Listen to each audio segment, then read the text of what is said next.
Yeah. Oh, Mike. They hit you with the red circle of death right at the get-go, man. I can't even believe this.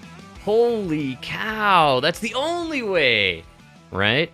I mean, I restarted. We refreshed to be fresh. We go once a week now, so it's completely absurd that would even happen. But here we are. I think, Can you hear me? Can you hear me now? Yeah, I got you, man. Oh, yeah. Now now it's not recording. We're going to have to give Mike a time or a chance here to hit the record and the refresh to be fresh. All right. As we refresh to be fresh. That's amazing, man. We just went on. Literally, the second you hit go, they just crush us with the red circle of death, man. I got 30 minutes of us just bullshitting. Pretty typical. That's how we run things here on the Dude Man podcast. It is Sunday. Want to thank everybody for being here, hanging out. Maybe, nobody, somebody. We'll get there eventually. It's, Super Bowl time upon us, right? We got the NFL season happening, so it's not Super Bowl, is it? Well, Super Bowl mentality. I'm saying, Sunday now is locked in for football. Nobody wants to podcast or hang out and listen to a bunch of jamokes. Everybody's just following their fantasy teams and gearing up, man. So brainwashed, that garbage. I mean, pure garbage. Speaking of Super Bowls, it's where the Bears are going to be, I imagine, right? They're going to win out here on forward. Watch out, world. Yeah. Did you get it going? Are we recording? Are we? We're live. We're in like Flint, huh? All right, man. Very nice. Excellent. My favorite movie, man. Yeah. Yo, you're not gonna believe what happened to me yesterday. I got rear-ended. Wow. Like the dumbest rear-ending ever. No! Yeah, man. All right. So we're in traffic, and it was just like, how did you even hit me? And then I pull over and I get out. It's this girl who's just crying. She just starts crying. Oh, right? Good move. Good move. Like, yes. And I'm just like, how old are you? 17. Just got the license. Wow. Oh, man. Yes. Brutal. Did you press charges? Did you do the neck injury thing? Like, oh, this is going to ruin your life, kid. You'll never forget this moment.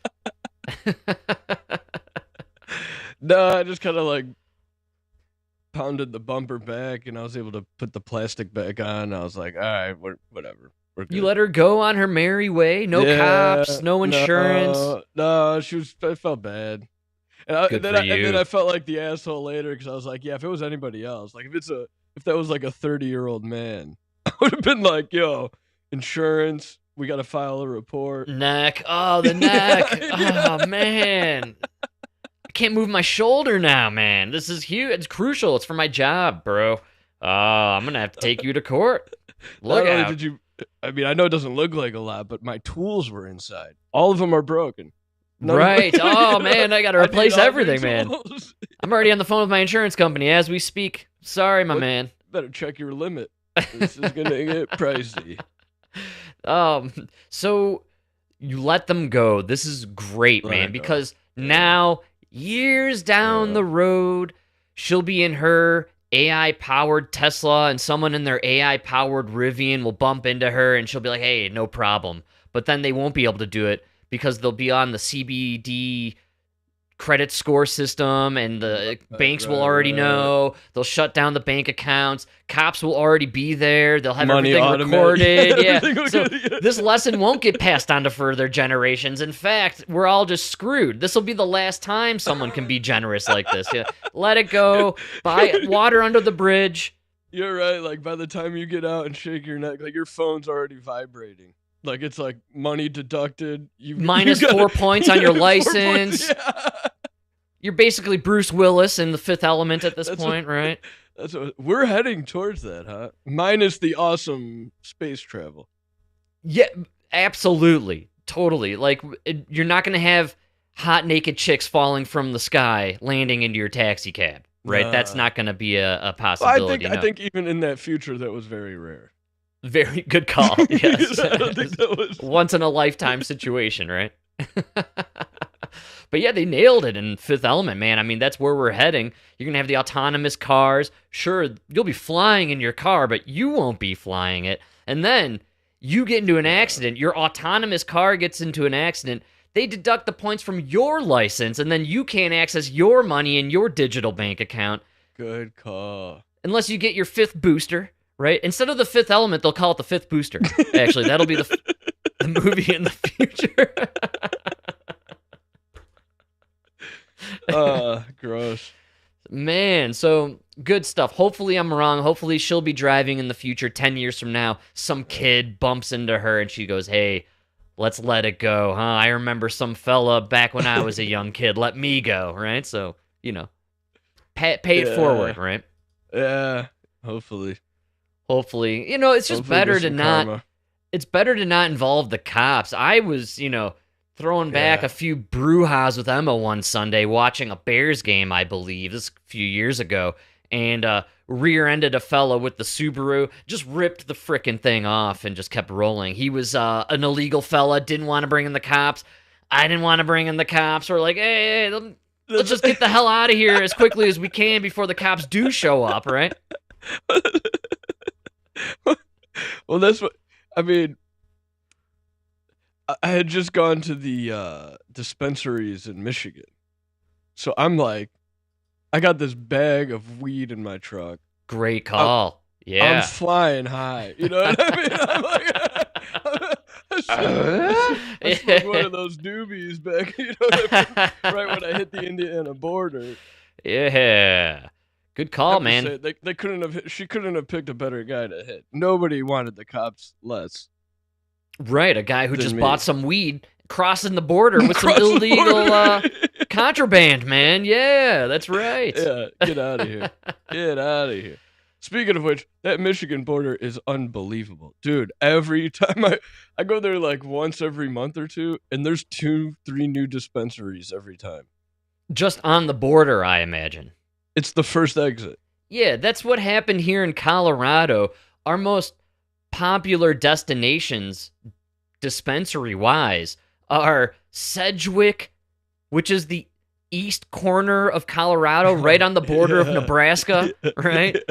Selling out. The other place that they just can't get enough product, Grand Junction, the extreme west city on the border to Utah. You see what I'm saying here? Are you catching kind of a familiar trend going on? And even Trinidad, which is the southernmost border town in Colorado, kind of took a whooping when New Mexico decided to legalize. But then sure enough, over a year's time, the New Mexico market is complete trash and the product is crap.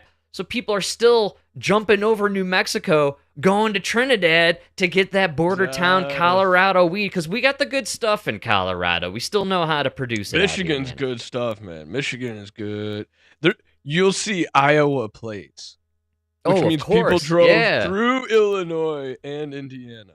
Right on, man. And you're going to see that, I think, everywhere. This is why I hope they never nationally legalize marijuana. Keep it state by state and let them do their own dance with the regulations and what they allow to happen. Go fuck yourself, Illinois, with those taxes. But then you know what? You get these meccas like Michigan or Colorado where people are like, well, let's forget Illinois, let's forget New Mexico. We'll jump over and get the good stuff in the better places where it's a good cruise. Cheaper. Yeah. And then you can't even get the McDonald's that's been there probably forever. Because it's too small. You got to see though, the gas station's upgraded. Like it's literally this whole like thing is building up around these weed shops. Yeah, man. You get a whole kind of economy. It's a whole economy. Yeah, it's amazing. Hell yeah. It's amazing. Dude, they have it's so funny though when you're driving now. Every billboard leading up to it is the dispensaries, and it goes from like stop off at Vibe, free ounce for the first time buyer. The next one is stop off at Puff, free ounce every day. Yes, it's amazing. $50 ounces. Yeah, man. Of this like amazing weed. It's amazing. No, I love it, dude, and I think it should just stay that way. You know what I mean? And I'm not actually saying that legalizing pot's a great thing. I mean, just come to Denver and hang around town and see how good legalizing marijuana has been to the urban areas of downtown Denver. It's not been a fantastic idea or experiment, but, you know, go out to the suburbs, you get cleaner locations, less robberies, and generally speaking, nicer people running the operations. So, you know, and then the mountain towns, dude, I love going to the mountain towns and buying weed up there. It's a whole different experience. I mean, you don't have the security guards. You just walk in and enjoy yourself, and, you know, show your ID. You know what I mean? Down in Denver, they're like patting you down and scanning you for weapons, and, you know, checking your ID with the clear ID thing. I mean, they gotta really know what they're dealing with when you're downtown, man. Not dude, in the ones in Chicago, you literally walk into this little room where it's all glass, and you're just like stuck in the little room with the security guard. Right. And then they take your license and scan you in, and then you could go into the shop. Yeah, Illinois made it feel very illegal somehow. I don't know. They legalized it, made it feel illegal. Well, speaking of feelings, the Democratic Party truly reeling this week. It's amazing where we're at now. You'd be hard-pressed to remember that maybe 10 days ago or so, we were all just still in shock from the Charlie Kirk assassination. They're currently, right now, I believe, in Arizona, having the big ceremony for him. Something like 300,000 people are in attendance, allegedly. Huge, huge celebration. But I got to give it up to people on the left. Oh, yeah, what do you got on Ben Shapiro? Ben Shapiro, definitely... I'm just saying, he's definitely milking this cow. You know what I mean? Well, it's pretty obvious Daily Wire on the outs with the public. People kind of figured it out real quick what was going on with Ben Shapiro and the Daily Wire. And so they've been basically bankrupt, and they're losing listeners. And so what does Ben Shapiro do? He picks up the bloody microphone and slides right into the seat that was still warm from Charlie Kirk's ass from the day before. Oh, what's that? My phone just went off again. Yeah, Ben just dropped another episode dedicated to what Charlie Kirk. You know, Mr. fucking takes more vacations than anybody in podcasting. Now he's doing 2-3 episodes. You know, literally. He's just there to remind everybody Bibi Netanyahu did not pull the trigger. All right, he wasn't even there. Wasn't even there. He was busy bombing the Gaza Strip. Come on, guys. Come on. He has a lot on his plate. Folks, a genocide takes full attention. All right, you just keep that in mind. Right. He doesn't have time to for 1 minute. Yes, right, dude. Especially when you're bombing Yemen and Qatar at the same time. I mean, there's no way you have time to coordinate an assassination on a political enemy there in the United States, right? Yeah, no, good call. No time. It's amazing. It took 10 days, and it turns out the victim of the Charlie Kirk shooting was Jimmy Kimmel. That's amazing. Like, did you see the vigil they had for him on Friday night? Oh, I thought he was dead. I thought someone shot Jimmy Kimmel this week. I was like, is he all right? Check on his family. It's so crazy. All the protests. Holy cow, man. Yeah, I mean, I saw them stacking bricks up in downtown Denver. It's incredible, right? Just single pallets all around. They already have a statue of Jimmy Kimmel in downtown Times Square. It's incredible. Did they paint the mural? Yes, they got the mural of Jimmy Kimmel. It's him and George Floyd, actually, hand in hand. On a brick wall. Remember when it got struck by lightning? That's the funniest. Right, dude. Oh, man, the Jimmy Kimmel fiasco continues to unfold, and it consumed the news. It literally overshadowed what actually happened to Charlie Kirk, which is completely bonkers. I didn't know so many people cared about Jimmy Kimmel, a show where they were averaging 130,000 viewers a night in the 18. Yes. Oh, in the 18 to 49. Yeah, well, obviously 100% of boomers were watching Jimmy Kimmel. That's 100%. 95% of boomers. The other 5%, Greg Gutfeld. And then right.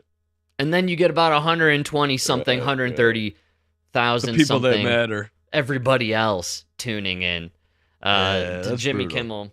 I just think that the whole Jimmy Kimmel obsession really just exemplifies the fact that legacy media did not want anyone to talk about the fact that this whole thing was the result of a couple of trannies. Yeah, it's not a good look. It's pretty same thing with that other shooting. Absolutely, man. So Jimmy Kimmel's suspension still going down, I think. Am I right about that? Is that Yeah, I don't think he's coming back. Is he kicked off the air? Is that what we have going on now? I don't know. To be honest with you, I'm kind of, I don't really agree with how it all went down. I don't know. All right, so what's your stance? I got a clip on the whole thing if you want to boogie with the clip. Yeah. I hate Jimmy Kimmel. But I don't hate him, but I mean, I hate his show. But yes, I don't think the FCC should be threatening, probably going to be on her side here. All right. You know the drill, folks. I got the one, the only, Amy Goodman from the Democracy Now! I hope you all have a tall glass of water. She's extra thirsty these days, especially because her brethren on the left is being accosted here by the FCC and Trump and what have you. So let's get a little... As time goes on, she's been in that crypt for what? 1,200, 1,300 years?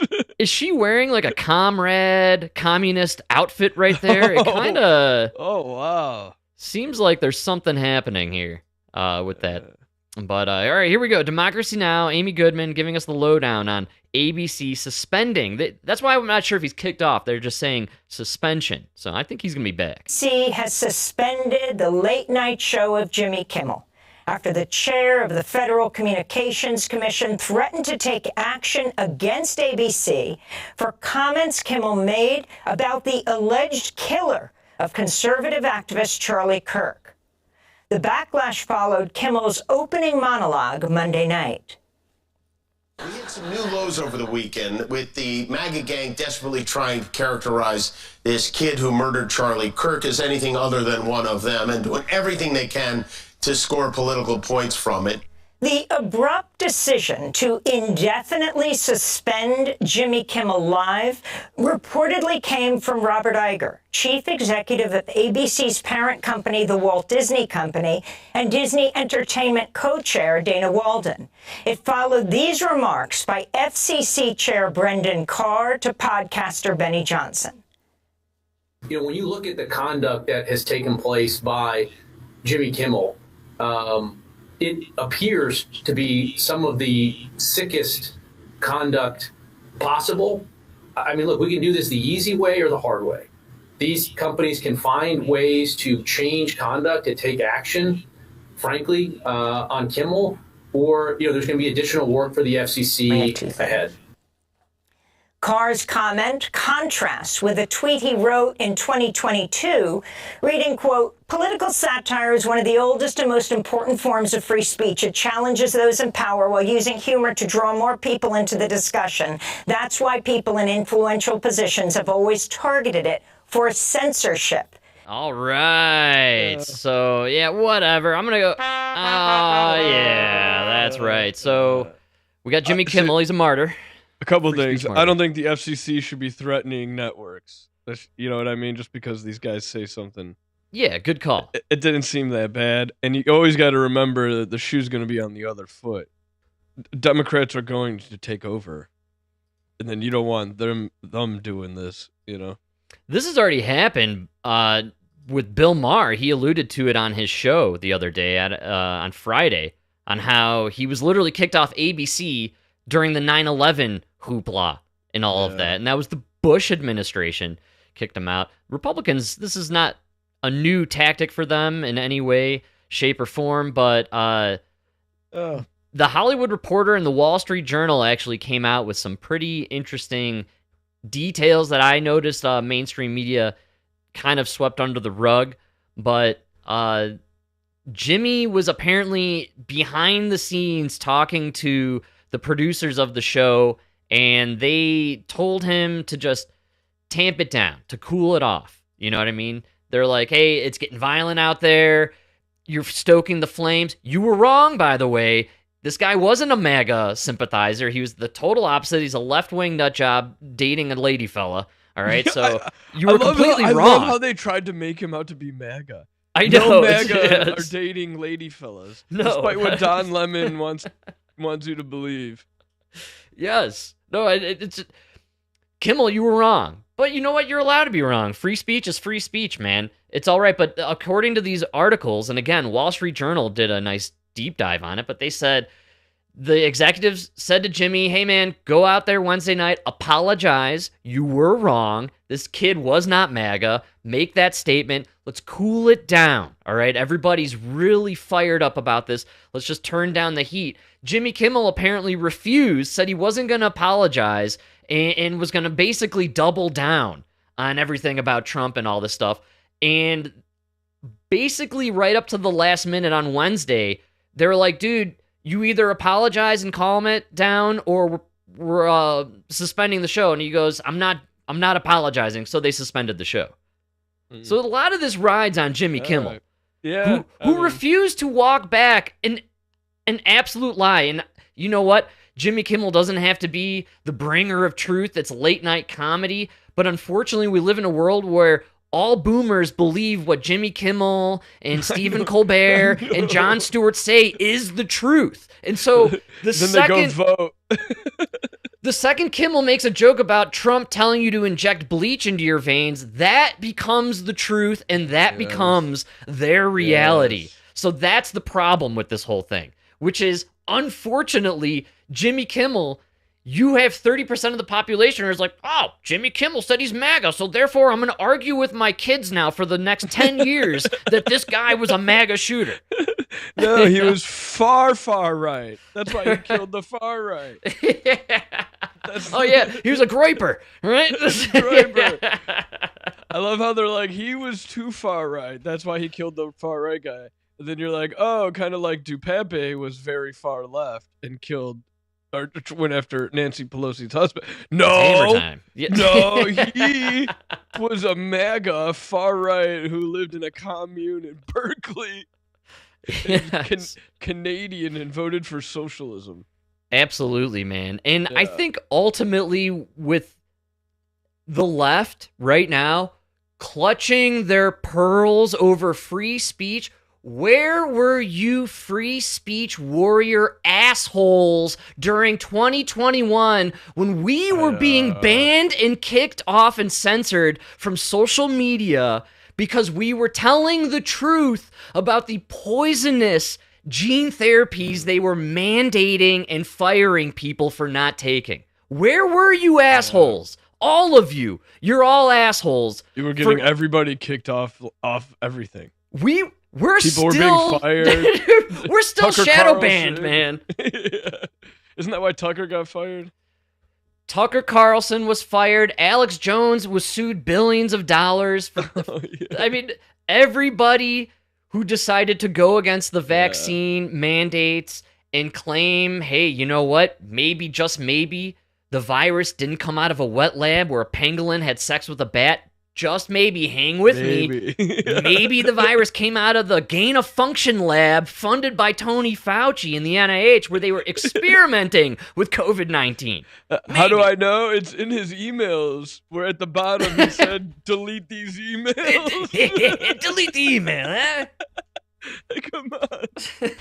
It's so ridiculous.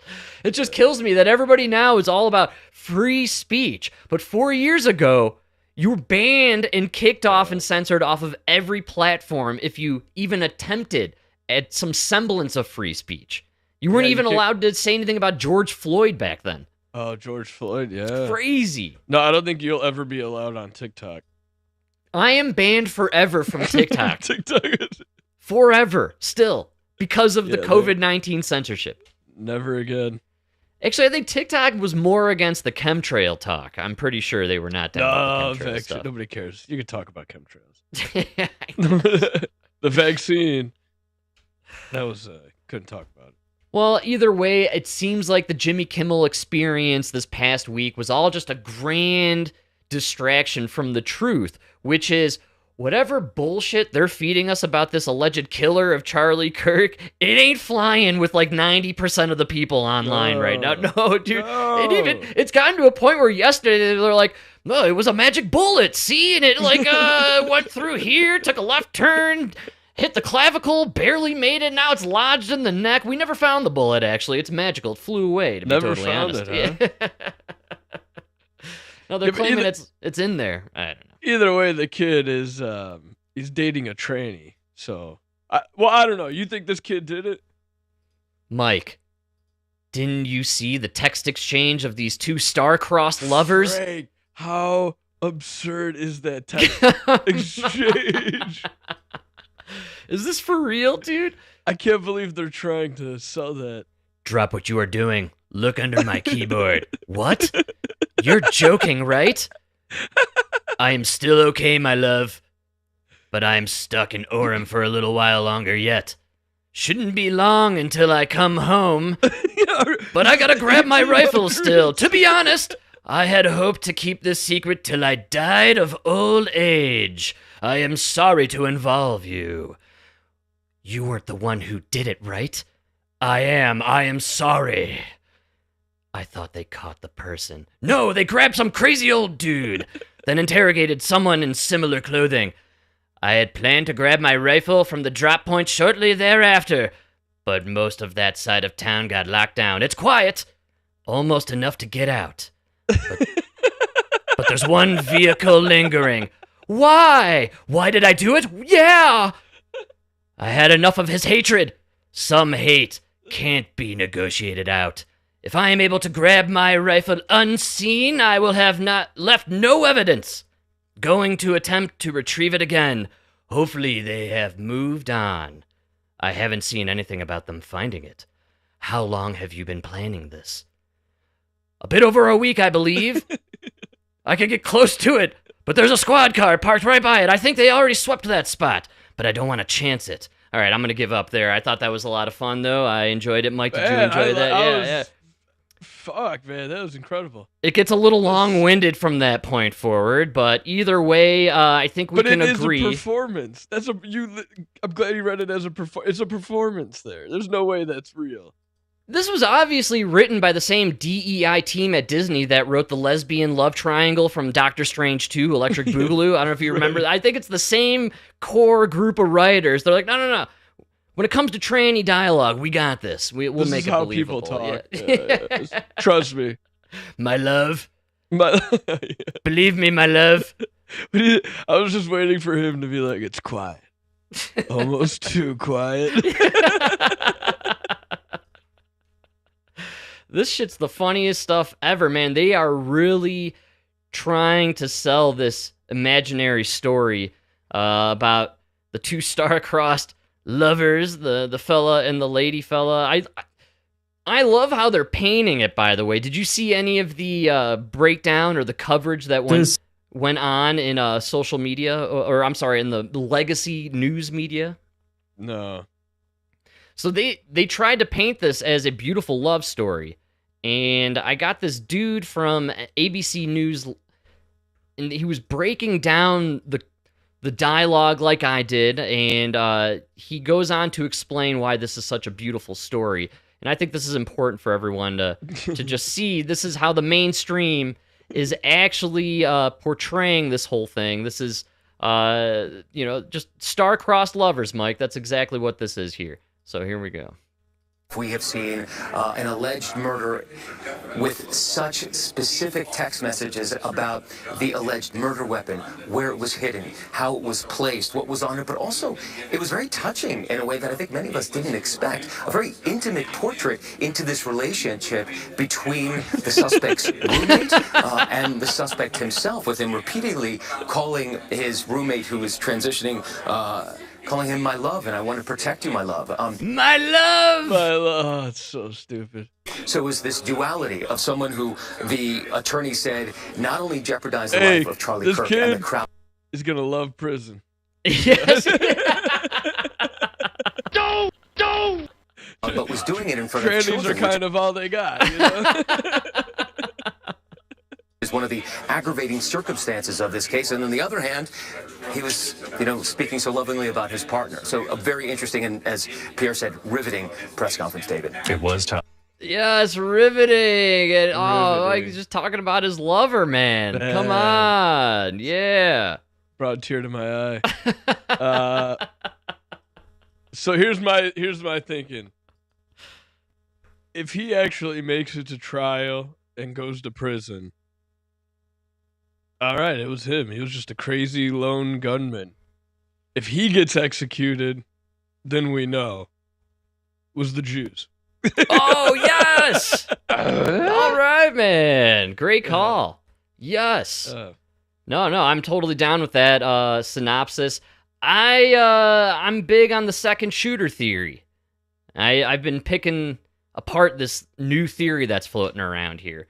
But I think that's why... from that, like, window yes, in the back. Yeah, and that's why I think they have to sell this whole story. You got this so bogus, it's obviously fake text exchange between these star-crossed tranny lovers, right? And you know, my love.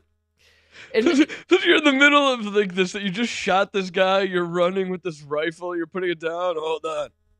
Let me text my lover. Come on. The way they're trying to paint the story, too, I saw so many people on the left tweeting how, like, guys, don't be bigots, all right? This is a man in love with a woman, okay? Do you not understand what's going on here? This is a classic... This is just a classic American tale, Mike. It's as classic as baseball and apple pie, right? You got just... He's a young man, and he's in love with a young woman with a penis, right? and he's just desperate to show her how much he loves and respects her, and he wants the world to just listen to how much he loves this woman with a penis, all right? And that this is when you put it like that, let him go. Even though she has a penis, she's a woman, Mike, and he loves her. And you know what? He can't stand another second knowing there's this demon out there, Charlie Kirk, gallivanting around the earth, just telling people, you know what? When a woman has a penis, it's not a woman, it's a man, unfortunately. And so to break the news, you're a man who has sex with other men. Wait a second here. No, you're all wrong, Mike. Don't you remember that famous classic Percy Sledge song, When a Man Loves a Woman with a Penis? Don't you remember that tune? It's a classic. Everyone has it at their weddings, right? Everybody knows that song. We're gonna have to redo a lot of these songs. That's right, dude. Just to drop in a penis. It's a classic American tale. Just a boy in love with a girl who has a penis, Mike, and he needs to prove... you can't sell it. If anything, you're ruining a generation. I think this is the end. I think we've seen 2025 will be, in the history books, the end of the woke movement, the end of the... Hey, they're just men who have sex with other men, or these are birthing persons, right? Because we gotta, protect the pronouns of the serial killer over here, and it's game over for the woke world now. I think we finally, this might be the nail in the coffin here. Did you catch the new South Park? They canceled it, I heard. Oh, well, maybe this was the last one. Yeah, because with the Chinese guy. Oh, yeah, Death to Woke, or... it's like woke is dead. Woke is dead, yeah. Those guys, they keep coming up with gems. The South Park fellas had to cancel at the last minute their live episode, or their newest episode on this past Wednesday. Oh. Maybe it came out this Wednesday. Time is kind of warped. I can't remember... When did they assassinate Jimmy Kimmel? I can't remember now. It's all so muddled in my brain, Mike. Poor Jimmy. Free Jimmy. That's all we're saying now, man. Even though we didn't watch him before. All jokes aside, though, he is just a guy who tells jokes, and so we shouldn't be taking people so seriously that we're ending their careers. Ultimately, what came out through all of this is ABC, CBS, NBC, they're cutting the cord on all these dudes, actually, because they're not making any money. And all their contracts, Jimmy's included, are up in the spring of 2026.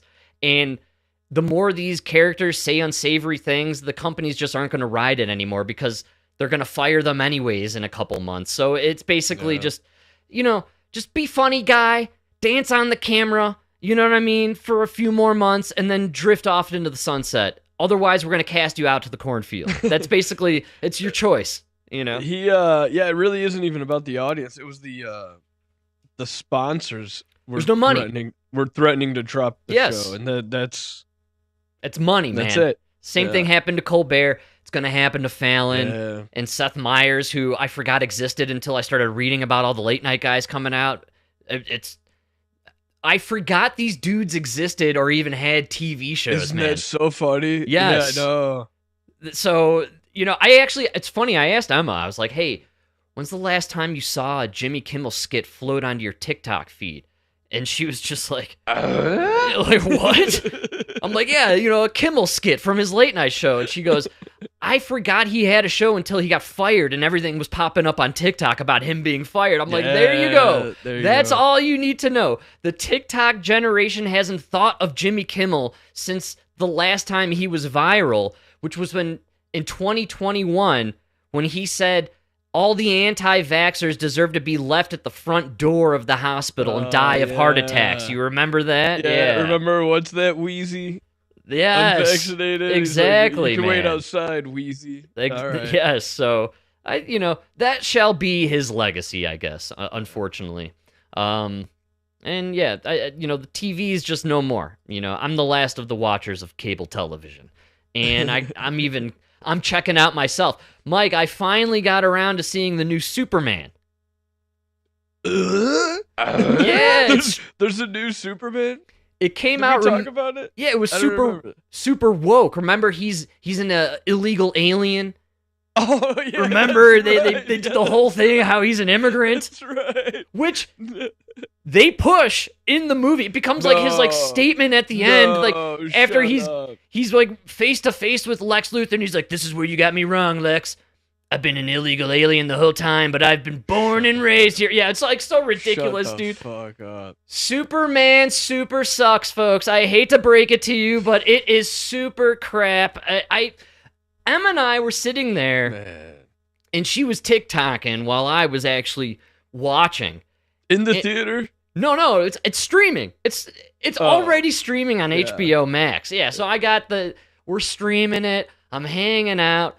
I'm drinking a beer. I'm smoking some weed. I'm going to enjoy a comic book movie. I got no idea what's going on. They started in the middle of the Superman lore story. So, he's already been dating Lois Lane for 3 years, and they've already got this, girlfriend-boyfriend dynamic, and it's, I don't know, man. I think I'm done with all the comic book movies. I'm not even paying. Done now? Well, no, I haven't watched one in a long time, but I finally said, okay, it's streaming, it's free. I'm gonna put it on there and just relax and enjoy it. Nothing. I couldn't even enjoy it. I had to keep getting up and packing a bowl and grabbing a new beer. I'm like, this movie sucks. This is terrible. This is a horrible movie, man. It's got 90% on Rotten Tomatoes or something. The people loved this movie, apparently. I mean, dude, it was a diverse writing group. It's a bad movie. It really is. They've I don't know. I don't know what they forgot how to make just a normal comic book movie. It feels like they were going. They have a rip. There's a tear in space-time fabric, and everything gets so outrageous. That can't you just have Superman catch the helicopter, and save the reporter, and you know what I mean, and then you have this scene where he saves the cat out of the tree. Russia launches a nuke. Yes, you divert it into the ocean. That spin the Earth backwards to go back in time. Give me the class, dude. The space-time continuum. We got the rip and the universe. Love the multiverse. And they're all into some sort of, and then Superman and Lex Luthor, they're in between universes. It gets too ridiculous for me, man. And so I'm out, dude. That's it. I'm not even anything streaming now. I'm not even entertaining or wasting my time. Yeah, don't waste your time, dude. It's Go game read over. A book. Go read the book. Go read a book. Nah, books are overrated now, dude. They're all about Epstein. That's all I can read about now. That's it. Dude, I started reading that Legacy of Ashes. The history of the CIA by the CIA? Yes. Insane, dude, insane. The whole beginning is just, well, we didn't know what we were doing. We had no money, so we sent these guys into Russia, and they died. So then we got a little bit of money, sent some guys into Russia, they died. Yes. then we're like, all right, we need more money. Send these guys into Russia, and they died. Yeah. It keeps going, man. We do it all through the South America, Central America. But it's insane how many people just died. Legacy of Ashes is funny because it's definitely written by a guy in the CIA. The author's from Colombia, and he's clearly enmeshed in the CIA. And it is, in a lot of ways, a watered-down history of the Central Intelligence Agency. They don't mention George Herbert Walker Bush till page 400. Yeah, that's what's crazy. The only guy, I want to remind everybody, who has no idea what he was doing the day Kennedy was assassinated. The only one. But he is in it. I do like how they go through the different presidents. And he's like, I like in that one part where he's like, and then it was a young senator, Richard Nixon. Yes. You're like, damn. Yeah, man. So they're like setting it all up for the 70s. And it's what's crazy about the CIA, FBI, our three-letter agencies. You're seeing it with Trump right now, which is every president that gets into office, they're like, all right, I'm gonna make you work for me now, and the power that is wielded by these individuals, nobody is exempt from that power-hungry craze. I mean, the Kennedy brothers, they were obsessed with killing Castro. They were really obsessed with it, man. And then, Lyndon B. Johnson, obsessed with killing his adversaries in America, like JFK, right? Just obsessed with it, I had to do it, man. So, but some things have to be done. But like how they figured out how to do a black budget is incredible. Right. And just to go around Congress. Yeah, and then now it's incredible. Doesn't that make it seem so obvious as to how they pull off all these black ops and secret projects? We joke all the time about it. The whole chemtrail geoengineering thing. Oh man, that's how, have you seen the way the government runs the DMV? How is it possible that they're doing the geoengineering on a grand scale? Well, it's not the government. We have the government that works for us, and then there's the other black budget government that really works, and that works for the interests of the government and the military-industrial big pharma complex. And so, we're left with the crap. When they really want to make something work, man, they make it work, baby. I mean, they funnel hundreds of millions of dollars into these projects. And they created all their special loopholes and roundabouts via Congress and bills and allocations of executive orders and funds. They know how to do it all. In the meantime, it's taken them a year to fix 5 miles of I-25 downtown in Denver, and they're only doing that section so they could sell Denver to be the host of the gay games next year. That's the whole reason we're fixing any road. It's so we can be the host of the gay games. Yeah, exactly. Dude, it's 2025. We're done with the gay games. Not here, man. It's Trump's America. Not here, not in America, but I do think there is a major change happening in the LGBLT sandwich community. I sent you a clip of it, and it's kind of going so really massive this weekend. Very shocking stuff. The gender-critical gay rights groups unite against the trans lobby. Gender-critical. Get the fuck. I know. The words they use. Gender-critical. It's totally insane. Gender-critical gay rights organizations. That's what they're called. But they've created a new group called the LGB International Group or Community, and they are going against the trans lobby. And 18 countries are on board with this, apparently. The U.S., the UK, Canada, and they're breaking up with the TQ plus I2S group. Yes. Yeah, not just the trans, but all of it. They're like, none of that's real. Get the fuck out of here. Every letter, number, and math sign, they are leaving it behind. They're separating it. We're cutting it in 3. L, the G, and the B. 3 is the magic number, man. So this is again a sign of maybe some sanity, pendulum swing, as we've always talked about, man. And this is really a smart move by the L's, the G's, and the B's. Get rid of the insanity from the other group, man. You know, maybe get a new flag too. We're in the year of flags still, Mike. I don't know if you've seen this, but flags are still very popular. I think now's the moment to get your own LGB flag. I thought the rainbow was supposed to just be the LGB. It's gone. It's co-opted. They added all these other colors, and now it's dirtied, man. Good so call. they need a new one, right? Refresh to be fresh. You got to refresh to be fresh in this situation. So get yourself a new flag, and you know, lesbians, roll up those sleeves. Gay fellas, get put on the cooking apron, you know, and let's get back to basics. The way we used to like it in our country, man. You know, dude. Gay fellas, get back into shape, start working out, dressing real nice. Remember, gays used to be the trendsetters. Gays were so good looking and trendy that we had a movement in America called metrosexual, where straight men were dressing gay, basically. You know, they were doing the makeup and the trimming and the primping because gays were setting the standard so high that the straight men had to be like, all right, I got to match that. I got to take a shower. I got to shower. What's that thing you call deodorant? Yeah, I'm going to start using deodorant. All right, Slap man. So raise the bar. I like this. This is good.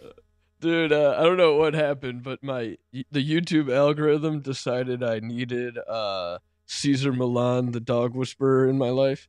What? Dude?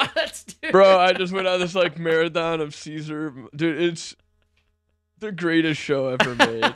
You can learn everything you need to know about society and people from that show. Wow. First of all, every single house, without fail, that has a bad dog, without fail, doesn't have a real man in the house. Wow. Excuse me? All right, sometimes man. there is a husband, but he's not a real man. You know what I mean? It's always like that kind of dude, you know? Yes. And man. And it's the same thing with kids, you know? Interesting. So you're saying what we need in our society is a Cesar dog whisperer for kids. And I think South Park did this a long time ago with Cartman. Yeah, they absolutely did. It is so spot on. It's so spot on. We just need everybody to watch that show and then treat your kid like the dog. You know, set boundaries. Ah, man. Be the alpha of the pack. So funny, though, dude. There is one episode that caught me off guard. See, this is what sucked me in. Because they go to this Mexican family, right? And this dude, as soon as I see him, I'm like, nah, this guy, no way. He's not like these other guys. This is like a man's man, blue collar, Mexican dude, you know what I mean? From Mexico, right? Right, man. And he tells Caesar there, he's like, listen, I grew up with dogs. I had so many dogs in Mexico, they called me the dog man.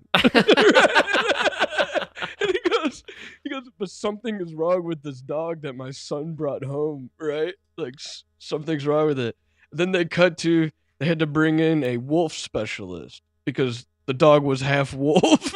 Damn! Wow! And she's telling the guy, like, yeah, you got to build an 8-foot fence with concrete barrier. Like, yeah. All right. It was so funny. That guy, the whole time, you just see it in his face. He's like, wait, this is a wolf. I told you guys. This is not a dog. It's a great show, though. Because then there's, like, the impressed. dog that, like, he couldn't rehabilitate. And then they're like, you know, this is just one we have to. Just like people. Sometimes there's people that you just can't. You got to put them down. I'm not saying put them down. You got to separate them from everybody else. Great call. Or send them to Canada where they like to put people down. That's what they do in Canada, right? They do the euthanasia in Canada. Not here in America. We have morals and, you know. No, so you got it all wrong. No, they don't kill their prisoners. They kill their 20-year-old depressed college kids. Right. Great call. Absolutely. Because that's what's good for society. Exactly, dude. I don't think they have death penalty. But they have euthanasia, or you're allowed to kill yourself. Assisted suicide. Right. Which is, I mean, I don't know. It seems to me that our governments are really into non-life. They're big on the abortion, killing life before it starts. Your state won't let you do it. We'll pay you to do it here in Colorado. Come on down. We definitely want to kill that baby, and then in Canada, right? If you're in America and you're like, I don't want to live anymore. I just want to kill myself. But, I don't want to do a splatter for some building, and I don't want to leap off the bridge, and it gets messy with the hanging and the wrists and all that stuff. So, I'm going to go to Canada. They'll pay for it. Their taxes fork up the bill, and I'll go in one of their, suicide tubes, right? Don't they have these tubes? Like a pod? It's like a pod, yeah. And you go in there and you go to sleep and you never wake up. Yes, yeah. Doesn't sound too bad. But right? They don't have the death penalty. Abolished fully in 1998. Wow. So, yeah. They're keeping their prisoners alive, but they're killing their suicidal teens. Yes, exactly. That's good. Good for Canada. Yeah. How could that turn out bad? The longer this goes on, eventually the inmates will break free, and then we'll have to take over Canada by brute force. I think that's just what's going to happen. Oh, one day the inmates are going to look around. There's going to be no guards. Yes, and nobody has guns, so it's going to be free range for the prisoners, man. Brutal. That's what they have going on. I don't know if it was Australia or the UK. I think it was Australia. They have rampant machete attacks going on, so they're asking people to just turn in their machetes now. I think it's Australia. They had the shooting problems. Okay, we're ending guns. Nobody can have guns. Turn in your guns. The voluntary buyback, and then they take them by force. Right. I think they're doing the exact same thing with the machetes now. Machetes. Maybe you just have a violent people. Yeah. Yeah, but in Australia, have you seen the spiders they deal with and the kangaroos that box people? I mean, yeah, you gotta be. I think you need a machete for protection, just from the natural elements that are, you're dealing with on a day-to-day basis. Australia is like an alien world. It really doesn't seem normal over there. It is an island, huh? It's definitely giant island. It's definitely an island. Yeah, man. You always get the weird stuff. Well, speaking of the weird stuff, there's been weird stuff coming out the past week that nobody really wanted to talk about because it has to do with the big guy and the smartest man he happens to know, which is Hunter Biden. And I don't know if you caught any of this action that was going on at all last week, but, I really love saying from time to time, hey, man, it seems like this is a distraction from this. And, we live in the era of distractions, but it does kind of seem like maybe the Kimmel thing was a bit of a distraction, in the very least, from a major news story that came out via some declassified FBI documents that hit the scene from Senator Chuck Grassley's team. And so apparently Biden and company, they let's see here, I think I lost the recap there. But the newly declassified files accuse Joe Biden and Hunter of involvement in a foreign bribery scheme tied to Ukrainian energy firm Burisma. Mike, you remember Burisma, right? Yeah. All right, on. Don't say. These are tips from 2017 and 2019 that claim Joe Biden then met with Ukrainian President Petro Poroshenko to safeguard Hunter's business interests there, and apparently offered Poroshenko $100 million in shares to squash an Interpol probe that was going on into the Biden's dealings and what have you. So, man, interesting stuff, right? Yeah, maybe. Nothing's gonna happen. Oh, come on! I got a clip. I'm doing the clip. I knew you were gonna do it. That's why I brought the goods with the clippage here to spell it out in a little bit more detail. Cuomo? Jesus Christ! It's just the latest round of documents to be declassified, dominated by allegations of potential wrongdoing by former President Joe Biden and his son Hunter. In total, we now have 3 different FBI confidential human sources providing information about the Biden family. Chuck, great job. Thanks for this, buddy. It might be time to retire. I know, dude. All of them, man. You're shriveling up in this chair. I mean, dude, you're disappearing in the wind as you're talking. Dude. Come on, man, retire. Dude, I'm telling you, they're all like this. Even the last time they had RFK up there, like Bernie and Warren, Elizabeth Warren, and all, they're all just these crypt keepers at this point, and they're just old people yelling so much that their dentures are falling out, and they're, we need some young blood, man. Come on, this is too much, dude. These people are too old. Retire. Yes. And potential criminal conduct. Senator Chuck Grassley's Senate Judiciary Committee has been investigating alleged corruption by the Biden family for years. You see wire transfers. On Tuesday, he released the newly declassified documents, in which one FBI source alleges that while he was vice president, Joe Biden met directly with then Ukrainian president. That's the original Joe Biden. I know it looks so different for everybody else because we were treated to the clone version of Joe Biden for the last 4 years. This is what he used to really look like. I know, it's crazy, right? Dude, Charles E. Grassley is 92 years old. What? Dude, no way, man. Which, I mean, actually, I guess he looks good for a 92-year-old. Got to give it to him on that one. But he was born in 1933. Oh, wow, dude. There's got to be like a birth date cutoff. Yeah. Anyone born before 1950, you're out. You're retired. You can't serve anymore. I'm sorry.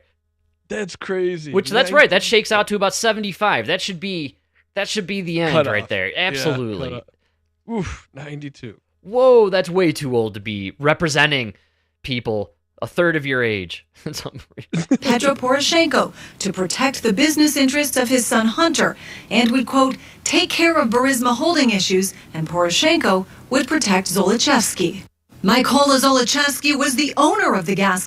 Definitely a guy on the straight and narrow there, Mike. That is in no way a Ukrainian mobster or I oligarch. With my life. That's right, is that the Kingpin from the Spider-Man comics? You don't get more cartoonishly evil looking than that. You know who I feel really bad for? The photographer. He's like, okay, great. Now try to look less evil. Okay.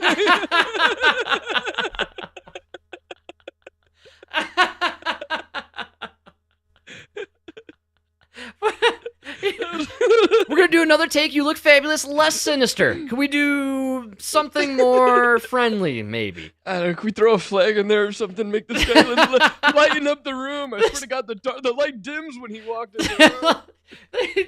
This is like Dr. Evil's Ukrainian evil step-cousin, man. Like, what is this guy? What comic book did he come out of, man? This is a Bond villain. Poor guy. It's hard to be bald and fat. You know? And Ukrainian, I guess. And Ukrainian. Company paying Hunter Biden about $1 million a year this to guy serve doesn't on. look any better. That's just the American shyster. No. Hunter Biden over here. Oh man, Mike, is crack better than alcohol? Probably, my man. Come on. Its board. Republicans for years have questioned the position he held while his father was overseeing policy related to you. I can't get over the original Joe Biden. It's freaking me out, man. They pulled a 180 on us with whoever was acting as Joe Biden the last 4 years. That's the original Joe. That's Scranton Joe right there. I think they just did some work on him. They pulled some shenanigans. I think man. The age thing was getting out of hand. They tried to make him look younger. All right. They just kept pulling the face tighter and further back. It's the Homer Simpson's moment where he has the clothespins holding back all his skin and fat, exactly. right? And then they pulled it so tight, he grew 4 inches. That's right. Yeah. That's right. Tall Biden, man. How could we forget? Ukraine as vice president, alleging corruption and calling the FBI's decision not to pursue the case a partisan weaponization of the federal government. Although at least one of the FBI sources, Alexander Smirnov, was convicted of lying about President Biden and his son taking bribes from Burisma. You remember this guy, Smirnov, dude? It's the best.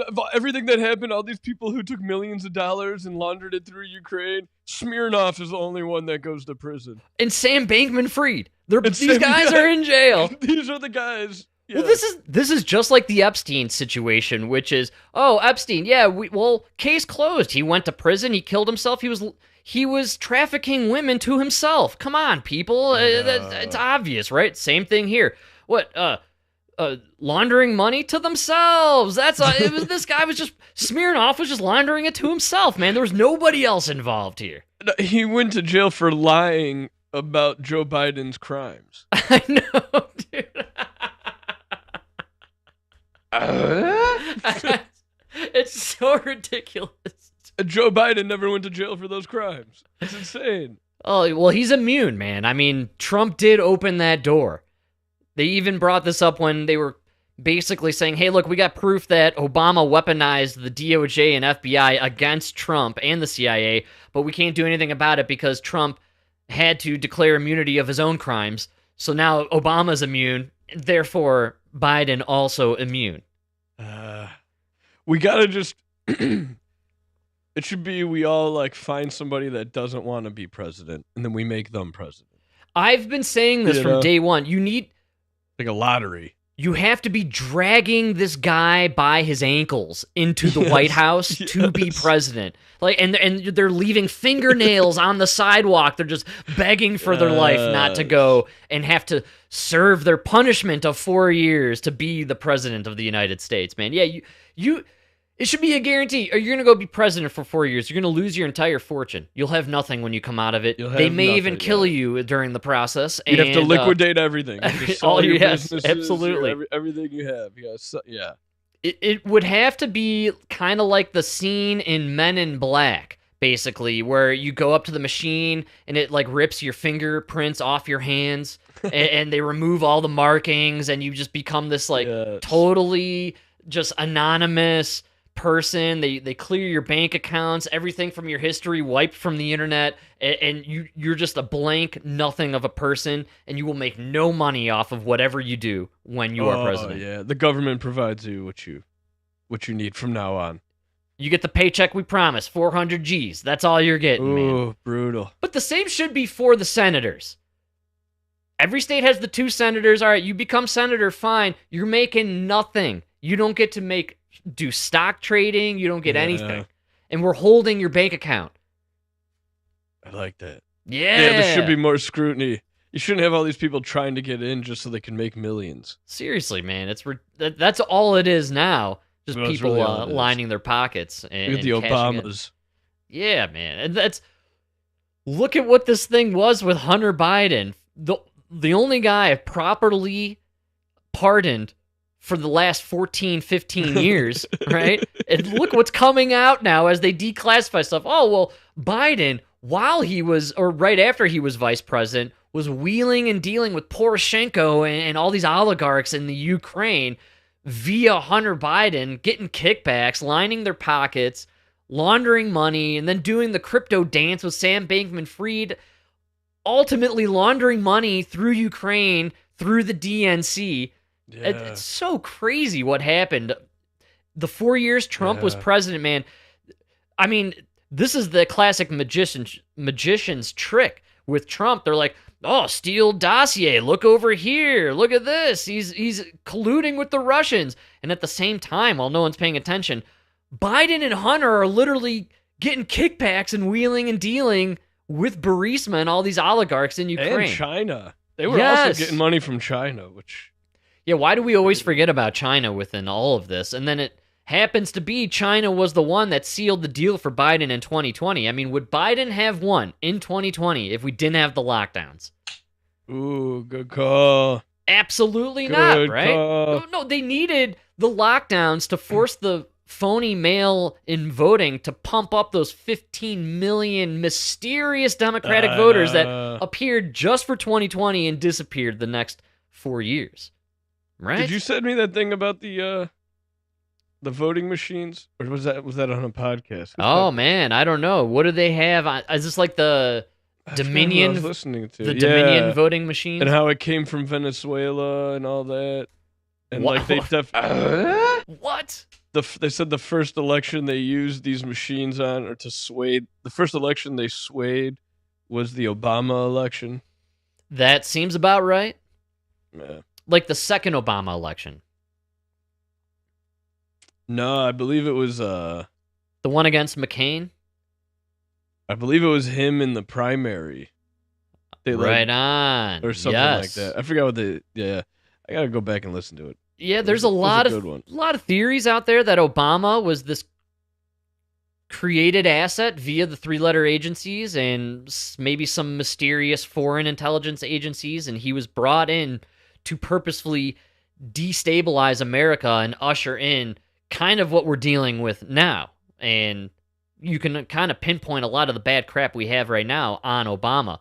The race hustling and, the chemtrails. Sure. Chemtrails and geoengineering. Obama signed that sucker in. The propaganda. The propaganda from the Smith-Mundt Act. I mean, it's a lot of bad stuff that we've experienced over the last 10 years really go all the way back to Obama 10 years ago. And so, I think the case can be made that he was some sort of a destabilization or chaos agent that was introduced into the system to purposely destabilize America and maybe weaken us at our core from within to allow the, foreign adversaries to attack us with virtual ease, right? Now, look at us, man. 75% obese. Our kids are too fat now. We have more fat kids worldwide than we have skinny kids. I mean, half of us can't be in the military. We're all basically retarded from the vaccines. I mean, they've really done a number on us. And then on top of it, we're all weak and soft and lazy, and we're ordering Grubhub. And, this is a perfect time to attack America, man. It's really funny. I'm looking for, I want like a used F-150. And, yeah, man. Around here, a lot of big fellas in these F-150s. So everyone you see, the driver's seat is like smashed and torn. Yeah, right on, man. Absolutely. Good ass groove. They really worked in that ass groove, man. So, like, you're going to have to get a new cushion for sure. If you get Which is not cheap. I've had to deal with this with our own, the transportation gig that I work in, and we've had to replace some seats. You end up having to get, like, a whole thing to replace. They screw you on that, and they know. Well, it's for safety. No, they know what's going on. This is a scam. They know. Look at all these fat whales cruising around in these things. They're going to rip up these seats in 10 years. We'll make them buy the whole replacement to really kind of, make it worth our while, right? But, dude, going back to the rigged elections, they were saying that it had to do with the CIA or the FBI. And, I just thought it was really funny because I heard this on Pod Save America, and it's a very, it's all over the left. I've heard it from so many people that we have to take immigrants in because we ruined the other countries. How did we ruin those other countries? Well, our government mingled in their elections. We're the masters of coup d'etat, man. We started coups. We put in puppet presidents. I'm going to say leaders. Kind of a valid argument, actually, in a lot of ways. Listen, I'm not disagreeing with the argument. But then you go, okay, but isn't it possible that maybe they're also doing that here? No, Frank. It was a 100% safe election, safe and secure. They would never. Wow, man. Isn't it possible that maybe they turned that weapon around? Impossible. Impossible, Mike. They would never do that to us. Do you know what I'm saying, though? They don't even question the elections, but everybody just openly admits that, we do it in other countries. It's ridiculous, man. And that is an awesome take, actually. And it's funny that people are just the shield, we're doing it over there. We would never do it on our own people. The line in the sand. Are you sure about that, man? I mean, did you see what they did to St. Louis 50 years ago? I mean, they're just fogging them out, man, and killing them with some cadmium. So, our government doesn't care. They don't care. No, and they know we're goldfish and we never remember and we just move on to the next thing. Building 7, what? Who? When? Where? Who cares, man, right? Who cares? But, oh, man, speaking of trucks, too, we ruin trucks. I go to the dealership because there's like every day I'm driving by, they got a line F-150s. Every single one is a 4-door. Right. The super cab. Luxury, bro. Right. I want the half door in the back.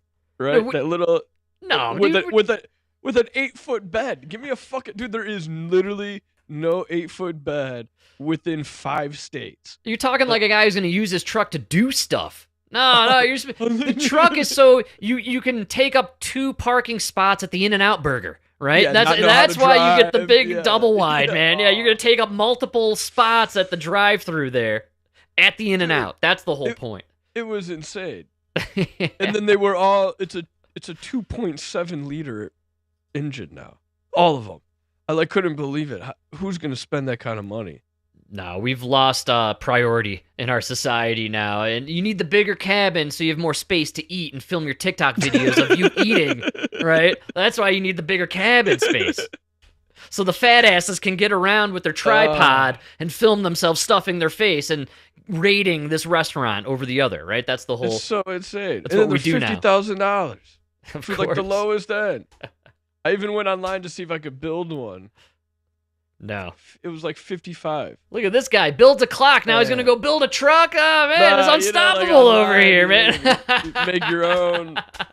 You add your features. Mike, I can't believe I'm saying it, man, but we blew past that hour mark. It's the fastest hour in the universe. We still got a lot to go. We're going to do a quick break here with the licensed DJ Rodfather over here. Hey, now. That's right, people. We got plenty more to get to in the next segment here, but we did nail it on the first half of the docket. Plenty more, though. We're going to do some Tom Homan, speaking of the immigration. I got a little Tom Homan from Real Time, which is pretty fantastic. And then we'll do a little geoengineering news, folks. You guessed it. And, of course, the topic everyone's been dying to hear about, Colin Kaepernick back in the news. I know nobody can wait another minute without that breaking information. So DJ Rodfather here. We're going to do a quick break, fill up on the refreshments, and we will be back. Oh, yeah. Maybe not. Heard this one. Oh, wow. All right, man. Very nice. Didn't have my volume set. Let me take you to the movie. Can I take you to the show? Let me be yours ever truly. Can I make your heart go?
Yeah. All right, man. What a freaking jam, dude. It's funny. Yeah. Where did that come from, man? Yeah. Isn't that amazing? Yeah, you always forget, and then you hear him on the radio, and it's like, damn, you're rocking, you know? Zeppelin is so funny because you've heard so much of it over the years that you almost stop listening to it because you know it. You know every beat, every stroke of the guitar, every, lyric that's uttered, and then you don't listen to it for a long time, and then you hear it again, and it's like you're hearing it for the first time almost. Like there's the magic is back, and it's like, wow, yeah, now, yeah, these guys were one of the best bands, actually. Yeah, like that's why they're great, these bands, they end up being so great that they become overrated almost. Like Zeppelin has hit that kind of peak. You're oversaturated. They oversaturated the airwaves with, you know what I mean? And then you get all your naysayers like, oh, Zeppelin's overrated, bro. And you're like, yeah, actually, maybe they are a little overrated now that I think about it. I mean, there's a little too much Zeppelin out there. After I listened to it 1,000 times, I think you're right. Right, yeah, exactly. Don't listen to it for a while, and then it sneaks up on you, and you're like, wow, that is a killer track. Man. Then you put on the whole album, you're like, wow, these are the greatest bands ever, man. Wait a minute, they used to do whole albums that were hits? Oh, my God. Man, that back in the day. Now you get Taylor Swift doing 30-song epics. And I was just thinking, you think in like 10 years is going to be a guy in his 30s who's like, and a DJ Khaled song comes on, and he's like, oh... That's right, man. What a hit. Another one. I thought I had another one on here. I don't think I have it anymore, unfortunately. We're losing all of our stuff here. Yeah. But, yeah, dude, DJ Khaled never wrote any of his own original music, though. He's always just sampled, remixed, and brought in other talent to be his talent. So I don't know. Isn't it funny? Like, you could be that, like, talentless hack that just steals other people's stuff, puts it together. Like, nobody really cared. But then a video goes viral of you being carried so you don't get your J's dirty. And, dude, that was, like, when he fell off, man. That was peak DJ Khaled, yeah. Absolutely. That was it, though. He's a strange guy. He got kind of embroiled with the whole Diddy thing, which, man... If there's one thing we really forgot this year, it's Diddy, dude. What happened, dude? Yeah. He's probably walking free right now and nobody even knows, man.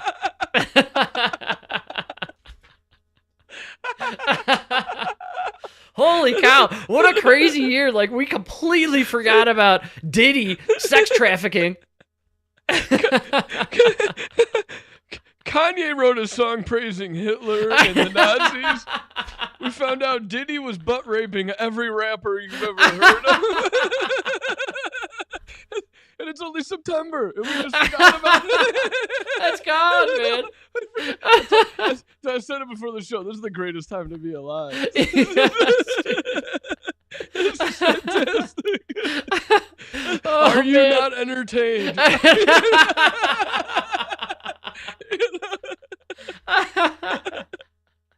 Oh, man. Good. Oh, dude. Holy cow, man.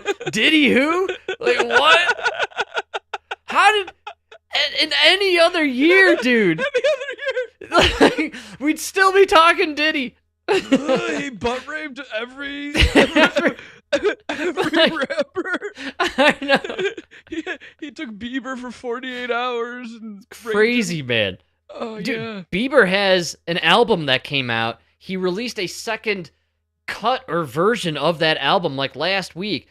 Nobody's talking about it because we can't listen to music anymore. I mean, lots of controversy around Will Smith, and you didn't even hear it. I had the clip somewhere. He released like a hype video of him playing, doing live performances around the world, and it became very obvious that it was an AI generated, all the audiences, and everybody's fake in the video. Nobody is even talking about that. That's long gone. I mean, it's crazy how Charlie Kirk occurred, and then they needed to bury Charlie Kirk because it was a clearly Clearly some sort good. of... No, it's a 3-letter agency multi-shooter magic bullet situation now, so nobody's believing anything with the tranny stuff, and so that, all right, quick, we got to make Jimmy Kimmel the victim now, right? So we're just talking about Jimmy Kimmel, and we're forgetting everything that's ever occurred. We can't even remember the Will Smith AI video from 2 weeks ago. Diddy? That's so funny. You blew me away with the Diddy. I haven't thought about Diddy. It's crazy, right? It's gone. It's gone. I mean, it was like 2 months ago. We're just hooting and hollering and laughing away over the baby oil and the baby pool. Oh god, no, long gone, man. We got more. Everybody take note from Diddy. Just ride the wave. People forget, man. Yes. Think about it, man. He never came out and really said anything crazy. He just stayed quiet, rode the wave. Great call, dude. You're right, man. Props to him. He stayed very quiet. And even Kanye, though, I gotta say, very quiet. I mean, he quietly let out a little Hitler-themed anthem, at the beginning of the summer. Pro-Nazi Hitler anthem. He's probably not in the best mental state. But, right. But he's quiet. Quiet. Haven't seen him on TMZ. He shows up once in a while with a swastika on his shirt. That's right, dude. Really funny. TMZ very quiet these days, though, I noticed, ever since the controversy with them following Charlie Kirk. If anyone's... Nobody's happier than TMZ for the Jimmy Kimmel fallout, right? Because they were the ones that were really under the fire. I don't think they're ever coming back either. I think this is Charlie Kirk's greatest gift to us, is that if we could get rid of TMZ and Jimmy Kimmel. Great call. Are you saying they'll never live down the fact that they were clearly caught on camera explosively cheering the death of Charlie Kirk? I mean, it was pretty obvious what unfolded. It's pretty bad. No, it's okay. Their audience doesn't care. No, they don't. They don't. And I like the TMZ. I still use them for lots of information, including information that I think, shockingly, not getting the play and press that it should. Colin Kaepernick funding an independent autopsy for Delta State student who I guess was found. I'm not too familiar with this whole situation. He hung himself, right? They're trying to make a thing out of it. Yes, and I'm gonna throw that they're out trying there. to say that they're trying to say that in 2025 on a college campus, a black kid was strung up from a tree. What year do you think we're living in?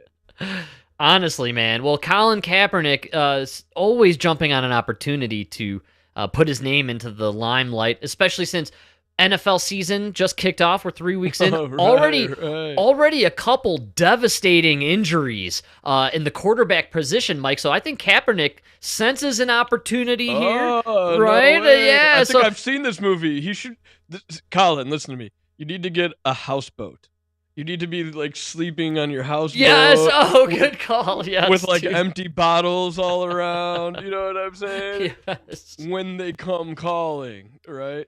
Great call. And this would be right on the mark for Disney and Netflix. Remake the Replacements movie, but with Colin Kaepernick as Keanu Reeves' character. Yes, dude. Just reboot it, but with the black guy. But you can get Colin Kaepernick as the Keanu Reeves character. This is perfect, man. Exactly. Yes, dude. The Replacement, Colin Kaepernick. The Replacement. So Kaepernick sticking his face into this whole story, which is Benjamin Crump. Ben Crump, man, not a lot to do these days. I see you read the article. Yes, Ben Crump representing in this whole thing. They're going to get a second autopsy to determine whether or not there was foul play involved in this poor young fellow who hung himself from a tree, because obviously we need to find some semblance of racism involved in here. And Kaepernick, as per usual, needs people to remember that he exists and that he would like to play in the NFL, and he still has it. He still has something left in the tank, people. So you're old, man. You're so old. You're too. Do you see these kids they're drafting these days? They're like 22, 23. Yes, man. Oh, it's crazy. Look at Aaron Rodgers out there. So old. Dude. You look like Chuck Grassley. Yes. You are the Chuck Grassley of the NFL.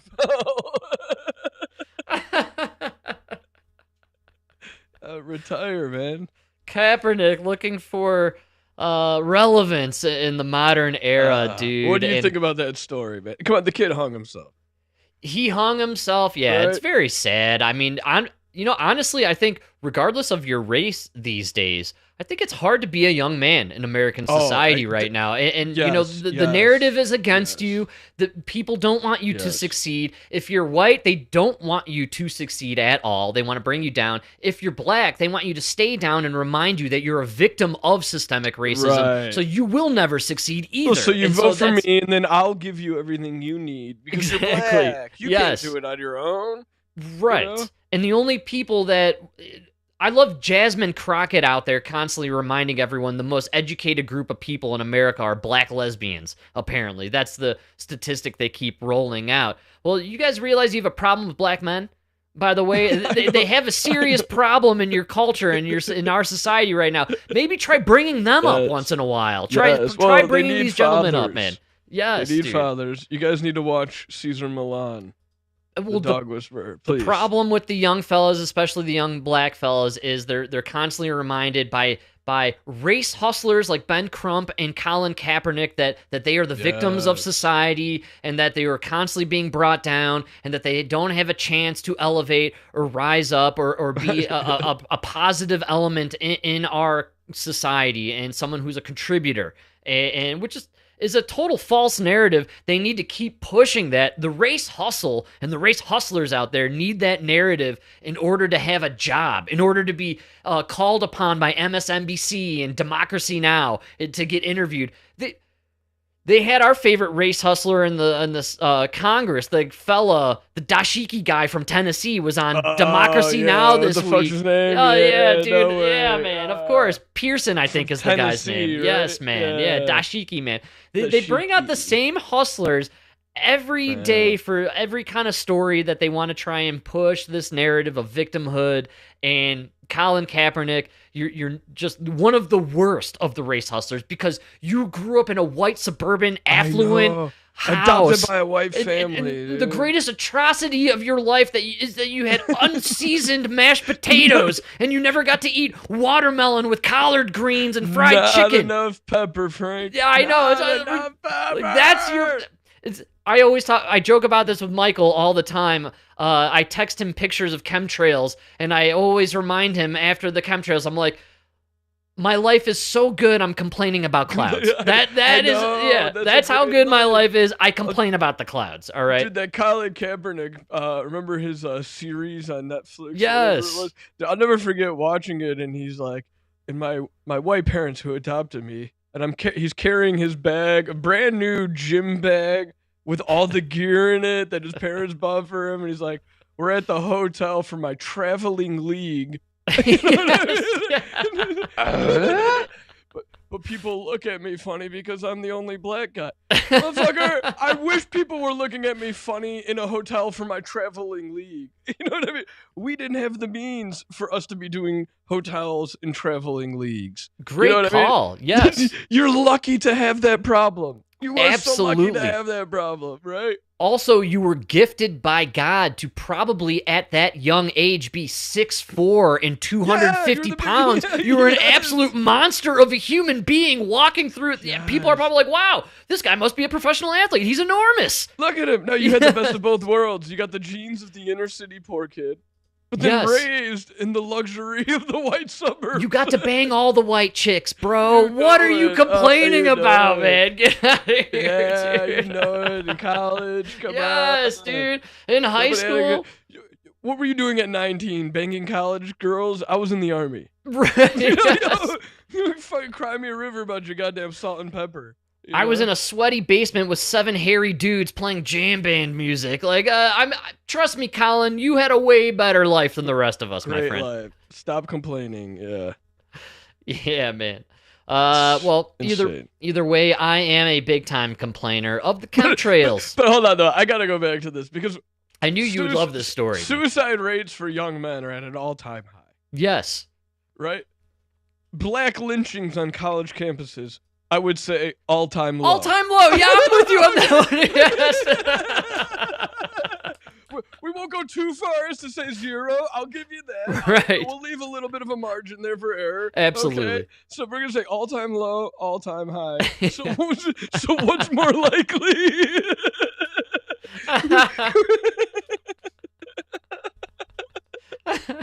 Right. Just, historically speaking, all-time low. Let's curb our enthusiasm for assuming first that it was racist. All right, let's hold back, push the brakes a little bit. I'm just saying, let's not put too much energy into one theory. Right? Look at it, but let's Oh, man. Well, exciting times to be alive right now, Mike, and great call on all of that. Colin Kaepernick, a guy to have it so good to be complaining about anything is absolutely absurd. And just like myself, I lived in a privileged life. Great and life. My life is still so good that I complain about modified weather going on in Colorado, which is now mainstream officially. This week, Marjorie Taylor Greene brought forth her new bill that was introduced about a month or two ago before they shut Congress down for Epstein.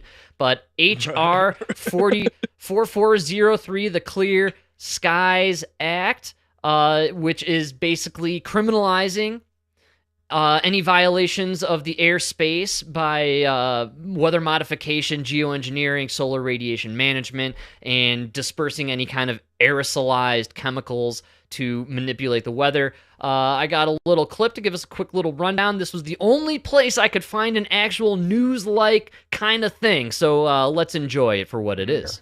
Modern weather modification has been happening for decades, and we know very little about the impacts. Before we get into the hearing, it's important to know that the host, Congresswoman Greene, has spread conspiracy theories about weather modification in the past, like claiming California wildfires were purposefully lit using space lasers. This summer, conspiracy theories were circulating that the Texas floods were caused by cloud seeding. And man, Rainmaker can't get a break, bro. even in this one, they're like still sticking the dig on the Rainmaker, man. While there were falsehoods and conspiracy, you just hear him spit his shit up. Even after Charlie Kirk. Even after Charlie Kirk. I'm still being brought up. Poor Rainmaker, poor Augustus Dorico, dude. Oh, man, he can't catch a break, dude. Months later, they're still blaming the deaths of those poor girls on the Rainmaker. You have to film the camp. You have to film the camp. We're doing MTG. Can't you just show? She's talking space lasers, man. Talk about this. Texas. This has nothing to do with Texas.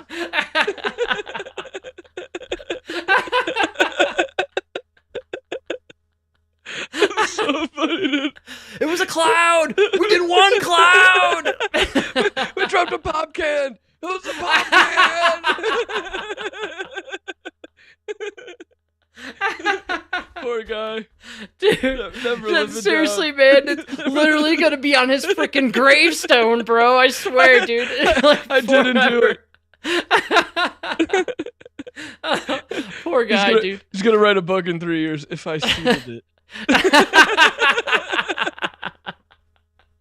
Dude, this is just, I love how we're like 30 seconds into this clip and they're full on blaming the Dorico guy for those poor girls, man. Unreal. Oh man, all right, there's a little more to it. This is just getting good. Conspiracy theories discussed during the hearing. What is real? Shed light on the lengths to which scientists have gone in an attempt to control the weather. Take Project Cirrus that took place in 1947. A crew aboard an Air Force B-17 bomber tried to modify a tropical cyclone by dropping crushed dry ice into the clouds. They conducted the test after the storm crossed over Florida and went out to sea. After the test, the storm strengthened and took a 135-degree turn. Excuse me? Yeah, I just want to remind everybody that this is the first time it happened, and then recall 2 years ago when a hurricane jumped over Florida and 2 other states and then flooded a mountain town in North Carolina. Remind everyone that our government is kind of into doing this kind of crap. And went back over land, causing millions of dollars in damage in South Carolina, Georgia, and Alabama. The head of GE Laboratories said he was 99% sure that the storm had changed course due to the experiment. Lawsuits were filed and then dismissed after what was then called the Weather Bureau discovered storms could turn without seeding. So, does weather modification work? Meteorologists who testified says there's not enough evidence to know. It's done at a small scale, so it's not clear that it's viable. One panelist said humans don't have the power to alter major storms. Research has made clear that changing a major... And this is from the congressional hearing and testimonies that occurred just this past week. Specific event, a hurricane or a drenching rain or a drought, is just beyond human capabilities. That's not what's happening. Nature has so much energy involved, that's not going to happen. One of the main forms of weather modification is cloud seeding, which is the practice of adding tiny particles like silver iodide into clouds to trigger rain and snow. Government data reveals scientists don't know much about the effects. According to the Government Accountability Office, cloud seeding can increase localized precipitation anywhere from 0 to 20%. The GAO adds, however, it's difficult to evaluate the effects due to research limitations. Specifically, the GAO said the use of silver iodide for cloud seeding does not pose an environmental risk or health concern at current levels. And that's what they claim, and they're able to claim this actually because these are private companies that are actually engaging in a lot of this action, including funding that goes through NOAA and NASA. And apparently the private companies and NOAA do not need to disclose what they're using, how they're using it, how much, and what the effects are from these practices. So they're geoengineering and cloud seeding and spraying crap and unleashing killer fogs. They're doing it without any restriction, and they don't even need to document what they're doing. So we don't actually know. That's really what's going on. Unbelievable stuff. And a little bit more here. But the office admits it does not know whether it would have an effect on public health or the environment if it became more widespread. The EPA has said that unintended consequences of weather modification could include reduced crop yields, changes in plant and animal life, ozone depletion, and harm to human health. Some scientists think they can predict and control the impact of geoengineering. But even the best scientific models will never be able to capture all of God's wonderful creation and nature's mysteries.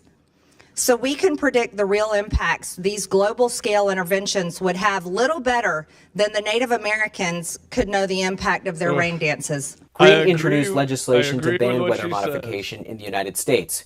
Currently, Florida and Tennessee have prohibitions. 4 states are working on bills that would ban it, and 9 states have active cloud seeding programs. Colorado, why? Don't. Yeah. There it is. Active. That's a good chunk of the country there. Getting after it. It's the part nobody cares about. And, did I lose Mike's audio? Uh-oh. Hello. Oh, man, what happened there? Oh, he's gone, man. No audio. How is that even possible? No. He hit the mute button, maybe, and maybe that's me. Maybe I lost my own audio. No, I think it might have been we just did cloud seeding, geoengineering. Hello. This is Bill Gates' whole thing. Oh, did I lose Mike somehow? I don't even know how. No way. Man, I don't know, man. Maybe I need to refresh to be fresh. You might have to stay on there. I think it's all me, actually, honestly. It might just be my own reception here. I might not be hearing you. I think hello. I knew this would happen the second this is Bill Gates territory, dude. Bill Gates is all in on the whole geoengineering. He has a program with Harvard where they're literally popping space balloons and raining down chemicals upon us. And I'm guessing, Mike, that maybe it just might be my own headset, might be my physical situation here. That's probably what went down. Let's see if I go back here. We'll do a little that. The meteorologists at the hearing gave a few recommendations for climate policy. Number 1, the federal government needs to pass laws regarding weather modification so there's uniformity across all 50 states. And 2, the United States should lead international talks with the goal of banning solar geoengineering worldwide. Yeah, and they got to do it internationally because they're doing it internationally. That's right, man. And I think we Still have no... It might be my... I might have to hit the refresh, man. I'm thinking it'll be me. Are you gonna... You want to hang tight on the screen, and I'll do the refresh on my side? And, oh, it is. All right. Yeah. I guess, Mike got disconnected somehow. I don't even know how that works these days. I mean, the visual's there, but not the audio. That's what makes it all so crazy. And I'm guessing, yeah, I don't know. That's why I it could be my physical part. Maybe I think maybe you're coming through on your side. No, it's definitely not coming through. Sometimes, man, you got to hit the refresh to be fresh. Once again, I always blame Bill Gates in these scenarios. Only because we were talking chemtrails, and the chemtrails are what's controlling the world. You spray the particulates, you crank on the 5G cell phone tower technology, you warp the atmosphere, and that's how you manipulate the masses. And I might have to hit the refresh. I'm thinking it might be on my side, actually. Oh, there was something there. Can you hear me now? Maybe. Hello? I'm hearing something click and click and click. Hello? Yeah, I don't know. I'm thinking maybe... Well, you could try to refresh. I'm finally getting everything through on my end. Something's going through. I hear it clicking back and forth, but I don't know. Do a refresh. I'm going to do the refresh. I'm going to hit the refresh. I think this will work, though. We'll see. We shall see.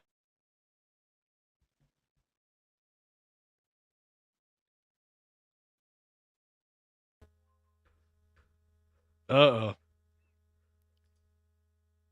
Oh. I don't know. I'm still not, no, I think I lost. I got nothing. Oh, man. I don't know. Everything's working on my end now. It might be my machine here. I could hit the refresh on this guy.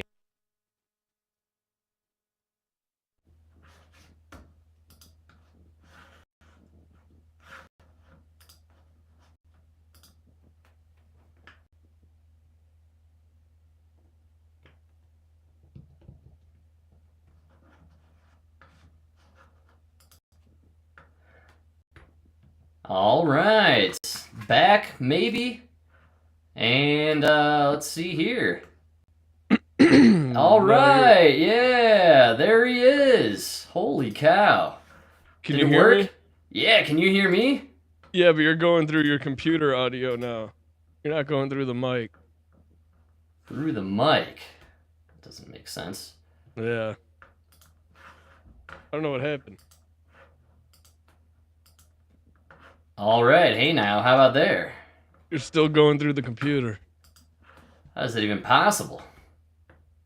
Because you're all like echoey. Still now? Yeah.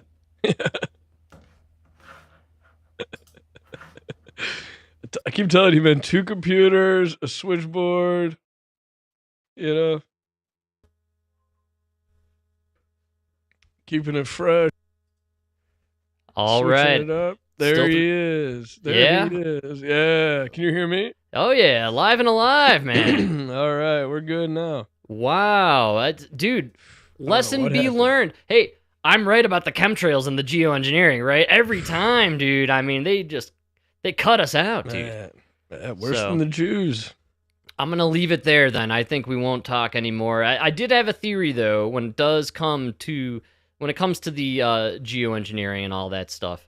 Let's see here. I am all mixed up, and I don't know what to do, Mike. All right, so we got solar storms battering Earth as we speak. They're claiming there could be blackouts, northern lights, and satellite disruptions. And what I found super interesting about this article in regards to the solar storm that is disrupting, like, what is it, the Starlink, Elon Musk's thing that he's got going on. Apparently, you know, we're supposed to be in some sort of potential solar minimum, but I guess starting somewhere in 2012, 2013, they've noticed like a ramp up in a lot of solar activity that they didn't expect. And so over the last 10 years, allegedly, we've been getting hit with a higher exposure of UV radiation. And it wasn't really expected. And so my theory with the chemtrails and all that jazz and the Mr. Burns style blocking of the sun, what if they didn't know how to tell people of Earth, hey, the sun is hotter than we expected and it could be killing us, so we're going to need to block the sun for a little while. Could be. All right, that's all. I'm ending it there because I don't want to get cut off anymore by Bill Gates and company. Yeah, it could be. It's because we brought up the space lasers. I think that's the Jews. You can't mess with the Jews these days, dude. Did you see that thing going around about Elon and how like everything he does is actually just geared towards Mars? Starlink. He was saying like the spaceships. Boring Company. The Boring Company, because you can't live on the surface of Mars. You're going to have to dig underground. And then the robots, because you're going to have to send robots first to set everything up. And then the batteries, because you can't have a combustion engine.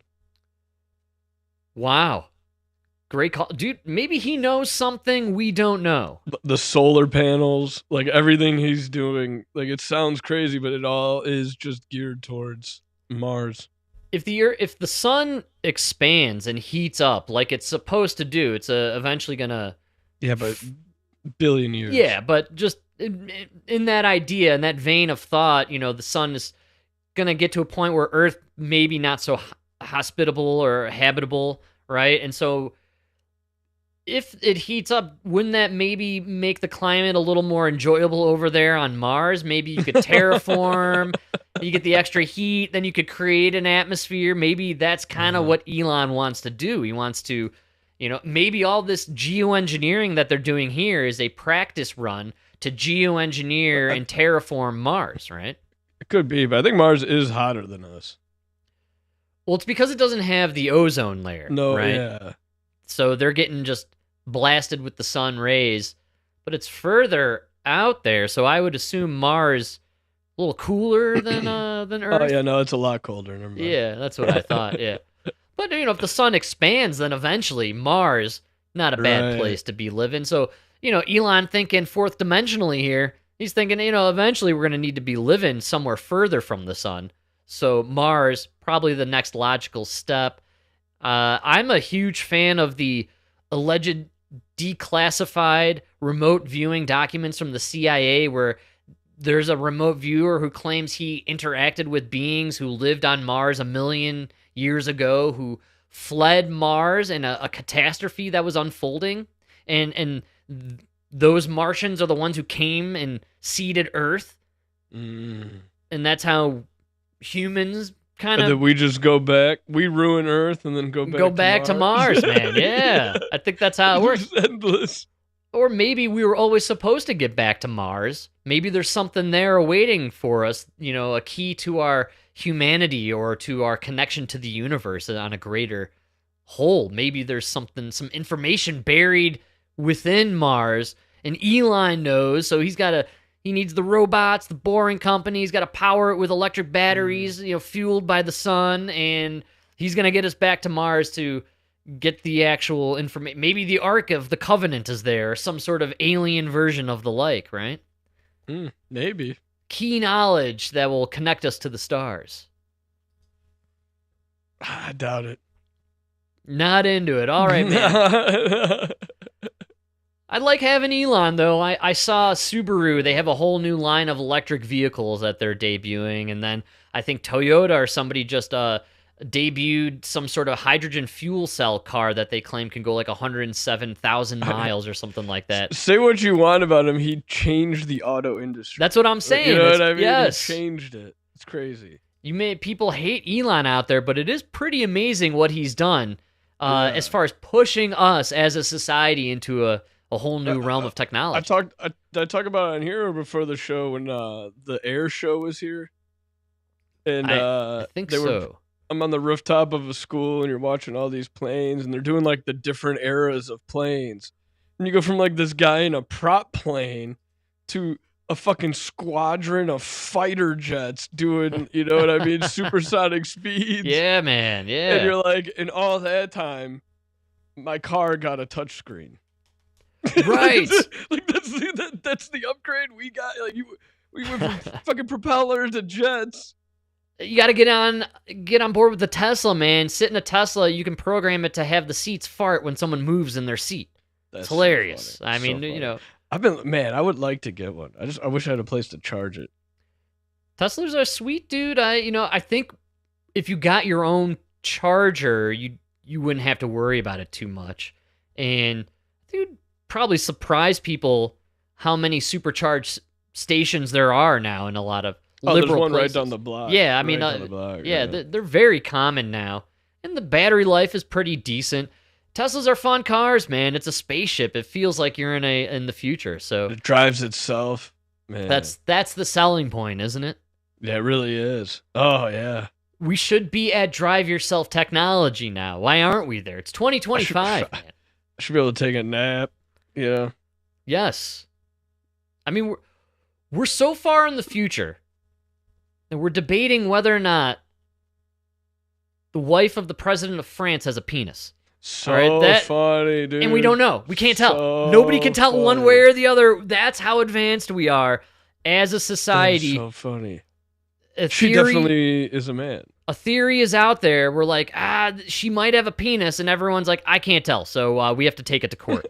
We have to go to court. I have no idea if this person has a penis. Listen. The minute you say we're gonna give scientific evidence in court that she's a woman, you lost. You know what I mean?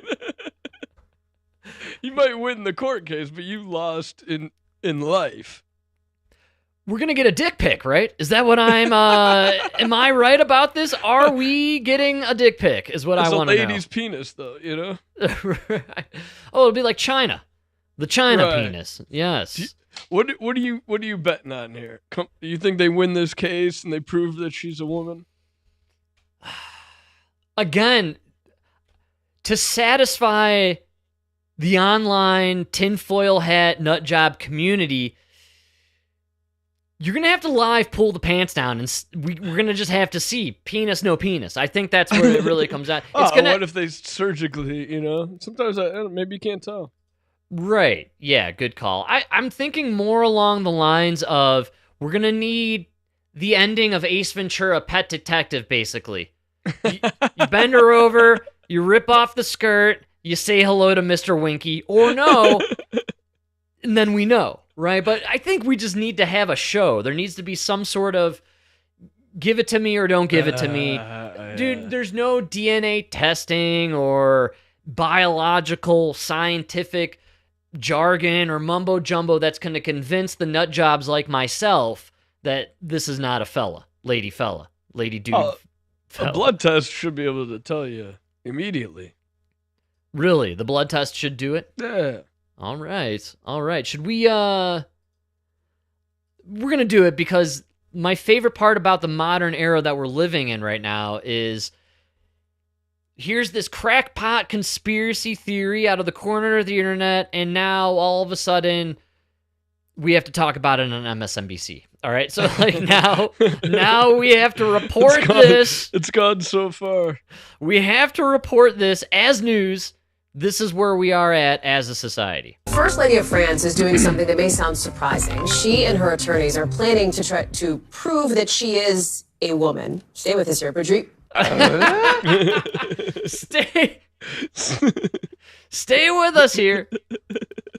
That's the best part about all of this. It's a man, baby. Yeah. I mean, what is a woman? What do you even? Right. Good call. How do we even define it? Are we talking birthing persons here? Is Macron a man who likes to have sex with other men, or is he a heterosexual man having sex with a woman who has a penis? Because I've learned now that that's a woman.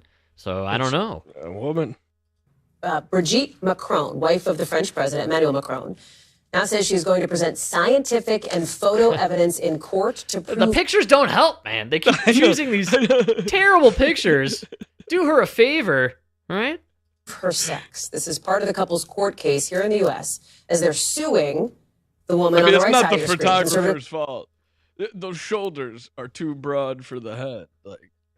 Yeah, again, I keep getting this uncanny valley where it's very similar to E.T. when he's dressed up in the dress, and, in the closet. Exactly. It's too close to E.T., man. It's too close. Yeah. It's not good, dude. Again, they're choosing very unflattering pictures. You know what we need like a bikini shot. Can we get Lady Macron, young Lady Macron in a bikini, maybe? In a bikini, yeah. Right? Yeah. Something like that. Because right now, this is failing the gay test. We're like, if you tell your buddies, yeah, I fucked her, they're going to be like, dude, you're gay.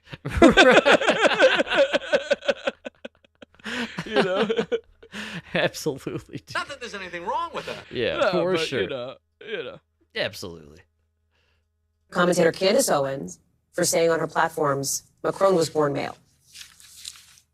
Brigitte Macron was actually born Jean-Michel Trogneux. That is the person that you are seeing in this photo here on the far left. I would stake my entire professional career on the fact that Brigitte Macron, the current First Lady of France, was born a man. Damn. So Macron is trying to shut down these claims and win the case. Owens is trying to get the whole thing thrown out. Let me bring in Yasmin. I mean, they're not doing any favors to Lady Fella Macron here. Candace Owens staking her entire career. She's going to court over this. Dude, the fact that she's going to go to court over this whole Macron thing, I mean, she had some opportunity to be like, okay, look, I was riding the wave, getting a lot of feedback online, but now I've taken it too far. I don't know for a fact that she has a penis, but I'm not willing to go to court. They offered her $1 million. I know. What's the truth worth?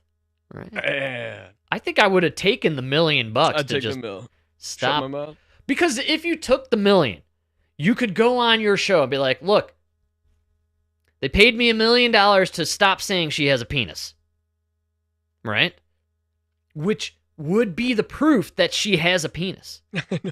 I know. Because if you didn't have a penis, you would have no need to pay money to get them to stop saying you have a penis. It wouldn't bother you if you didn't have a penis. Michelle Obama has offered 0 people $1 million.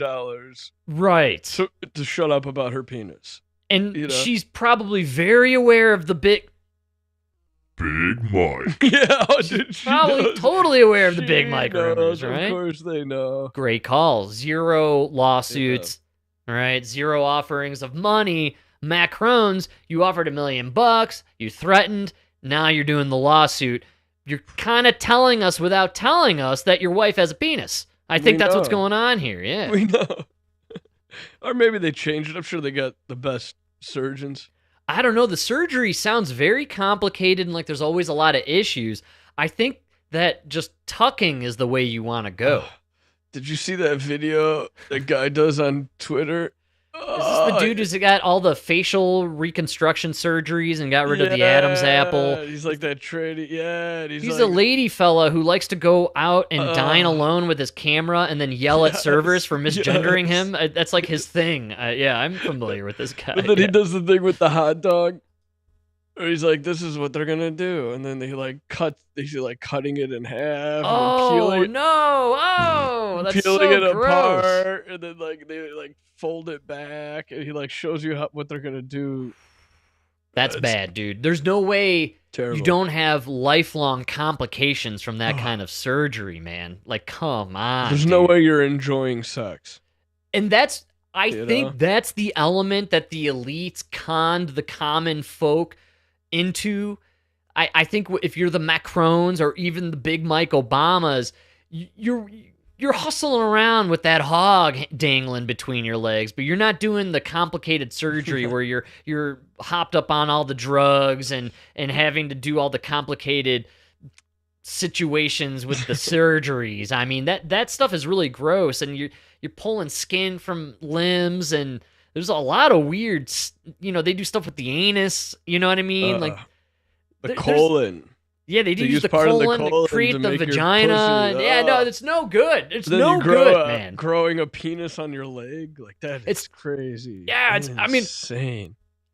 Pretty impressive where we're at with the technology, but I don't think that's what the elites are doing. Do you have to do the whole penis? Can I just do like 2-3 inches? Add it on? At a time. Keep adding it over time. I think, the flesh doesn't respond well You know what I mean? It gets really nasty. And so I don't think the elites are doing that. I think they're tuckers. I think they're the tuck people.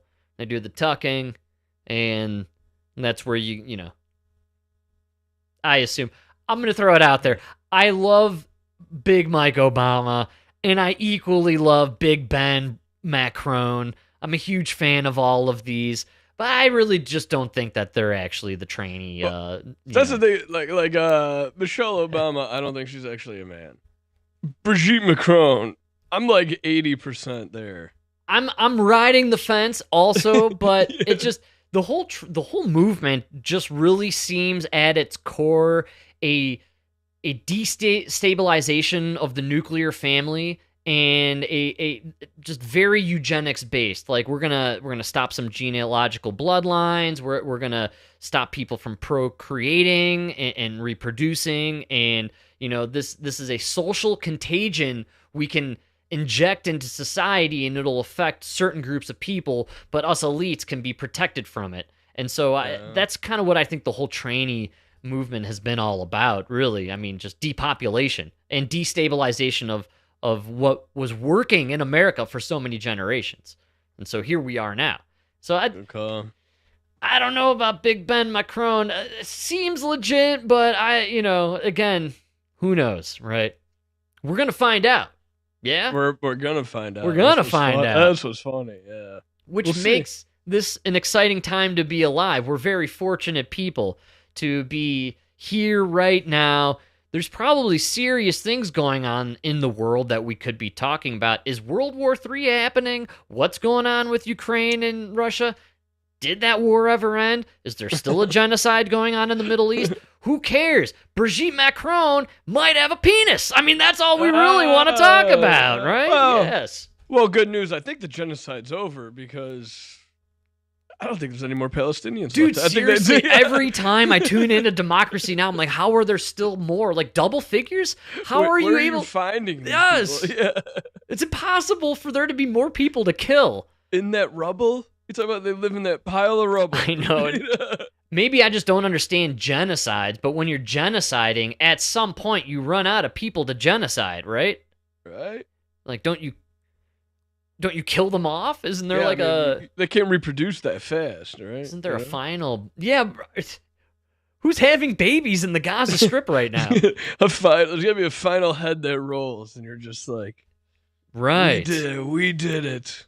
Is that what they're doing too? By the way, it does seem like it. I mean, oh yeah, there's now a genocide. Going through. Right? Yeah, well, was it ever not a genocide?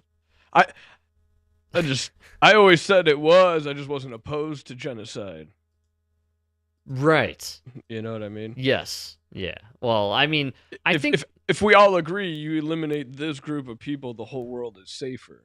Well, sometimes you got to do what you got to do. You would think that, but they've all now migrated to Minneapolis, so we're screwed here in the United States. So we've cleansed the Middle East, but now they're here in Minneapolis, so it's game over. That is the scariest thing. Ilhan Omar and like everything they've done in Minneapolis is so scary. Ilhan Omar turning out to be one of the most un-American, decrepit creatures in modern American politics. How did she get elected to be a Congress member, and how is she allowed to even be on any kind of select committee or be a part of anything? I mean, this woman hates America. Hates us. She should not be allowed. There should be a test. Simple question. Do you hate America? If your answer is yes, you shouldn't be allowed to run for Congress. I think that should just be a general rule. If you hate America, you're not going to be able to say, no, I don't hate America, and then we look at your fucking TikTok, and it's nothing but videos of you talking about how shitty America is. Yes, dude. You know?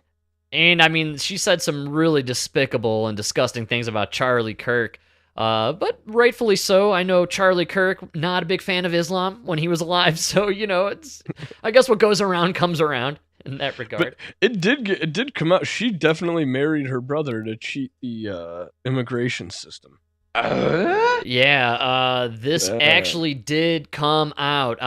The documentation was released this week. She married her brother. Yeah, that's what she did. And then like married some dude, but was cheating on him with another married man in Congress. Wasn't that what it was? Wow, no, I had no idea that was going on. Probably dude, like Eric Swalwell, if I know how Congress works. I'm sure Swalwell was involved there. More into the Asians, not the radical Right. Muslims. Yeah, he likes them working for the CCP. That's kind of what he's into there. Yeah, Ilhan married the brother, which is a form of fraud, I believe. Immigration fraud. And so she should actually not only be barred from being a Congress member, she should probably be kicked out of the country. I think she needs sent back to her country, which was it's so much better than America, Frank. Somalia. That's right. You would think when you come from a shithole like Somalia, you'd maybe like America a little bit more. A little bit. You know, it's a little bit better over here, right? I'm allowed to marry my brother. Question, Ilhan, how many people from America are trying to migrate to Somalia? I believe that number is 0. A lot of the Somalis are trying to get in here. I'm almost positive they were going to send Abrigo Garcia there, and he's like, can I just go back to Venezuela, actually? I would prefer that. Ethiopia, maybe? Is there another place? Is that prison I was in an option? That prison in America was better than any country. How quickly did we stop caring about Abrigo Garcia, dude? We don't even know what country he's in at this point. Dude, I love that. It turns out he really was MS-13. He really did beat the shit out of his wife. He was a pedophile. He was trafficking young girls. Yeah. That was your hero on the left. That guy that you all racistly claimed was a piece of shit turned out to actually be a piece of shit. It's unbelievable. What were we thinking, man? Who was that senator that went down and had like a milkshake with him? All of them, dude, including Jason Crow here in Colorado went down there. Oh, man. Remember that? They were all doing a photo op with him. Drinking margaritas. Yeah, dude. You know, he's holding the milkshake with his fucking MS-13 tattoos on his fucking knuckles. No! Dude. Did you see in Chicago, it was all over, there was a huge brouhaha that erupted outside of an ICE facility, and one of your Illinois representatives there, one of the youngest in the country, she was viral all over the interwebs, being thrown out on her ass, literally, by the ICE agents. Kind of an awesome video, and I think it's very funny and rightly deserved. They had to do that to distract from the other story that was going around here. They did a smash and grab at the Louis Vuitton, and they ended up killing a guy. That's right. Yes. And one of the guys was being paid, I forgot how much money, to be a one of those like safety officers. Yes. And he's in a picture with J.B. Pritzker like 4 days before the smash and grab. Don't. Yes, man. It's this like photo op with like how they're bringing down crime and shit in the city. It's insane. So funny. The Democrats love photo ops with criminals. That's their favorite thing. Absolutely. And then they act surprised when the criminal does crime. Yes, dude.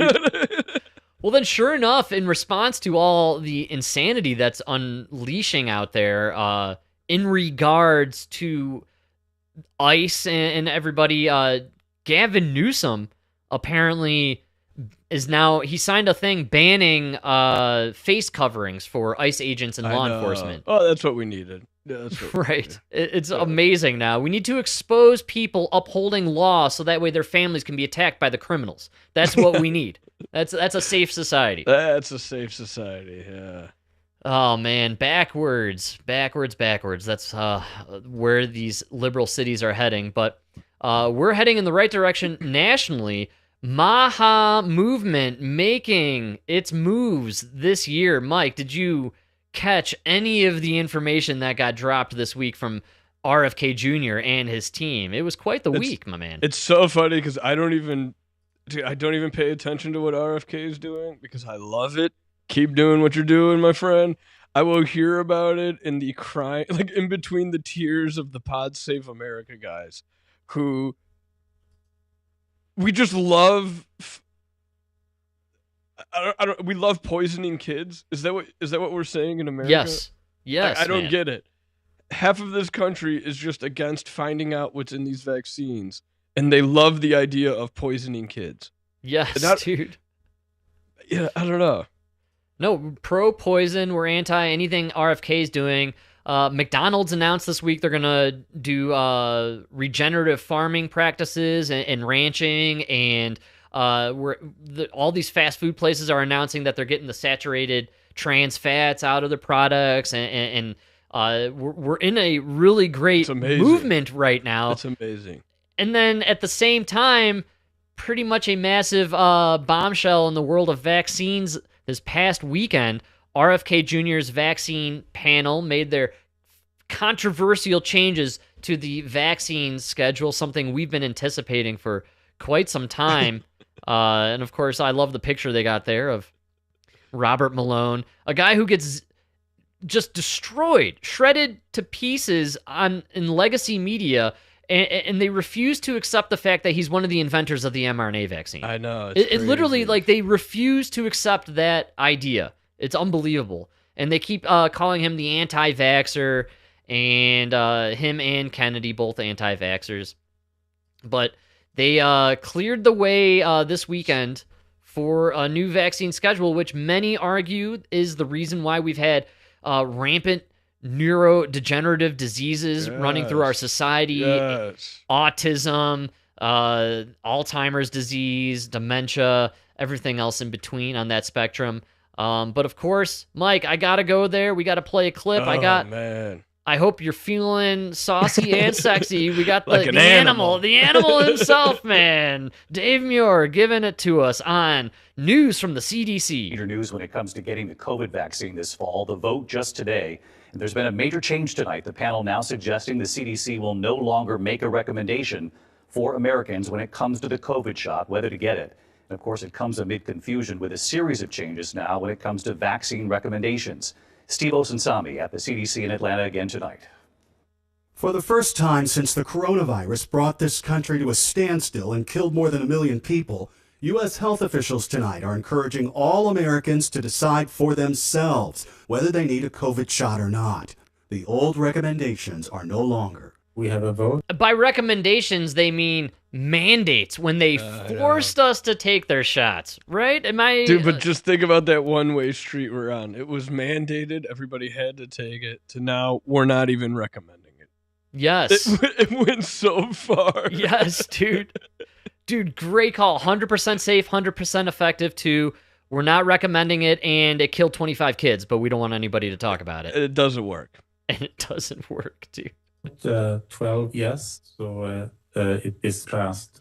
The decision came late today in Atlanta from this CDC advisory panel while protesters lined the street outside. What we're seeing here is when you convert from gold standard science to conspiracy-based decision-making, that's bad for the people of America. Dude, I love it. I love it because he's like gathering data and then coming up with these plans and everything, and that's the conspiracy base. Right. Yes. But Bill Gates and Dr. Fauci emailing and doing these backdoor deals and starting fucking corporations and closing you know what I mean? Yes, man. That was not conspiracy science. That was gold standard science.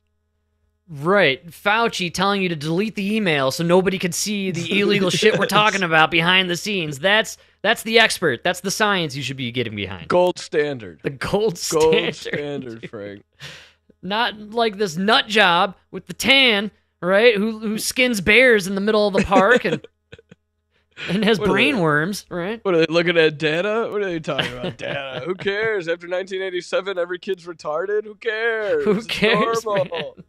Normal. Picked by current Health Secretary Robert F. Kennedy and has been accused of choosing vaccine skepticism over science. In a move that will bring some relief to many of their critics, they also voted down a recommendation that would have started requiring prescriptions for COVID vaccines. Dr. Jason Goldman didn't get a vote, was in the room, and wasn't pleased. There's a big difference between saying we recommend versus get it if you want.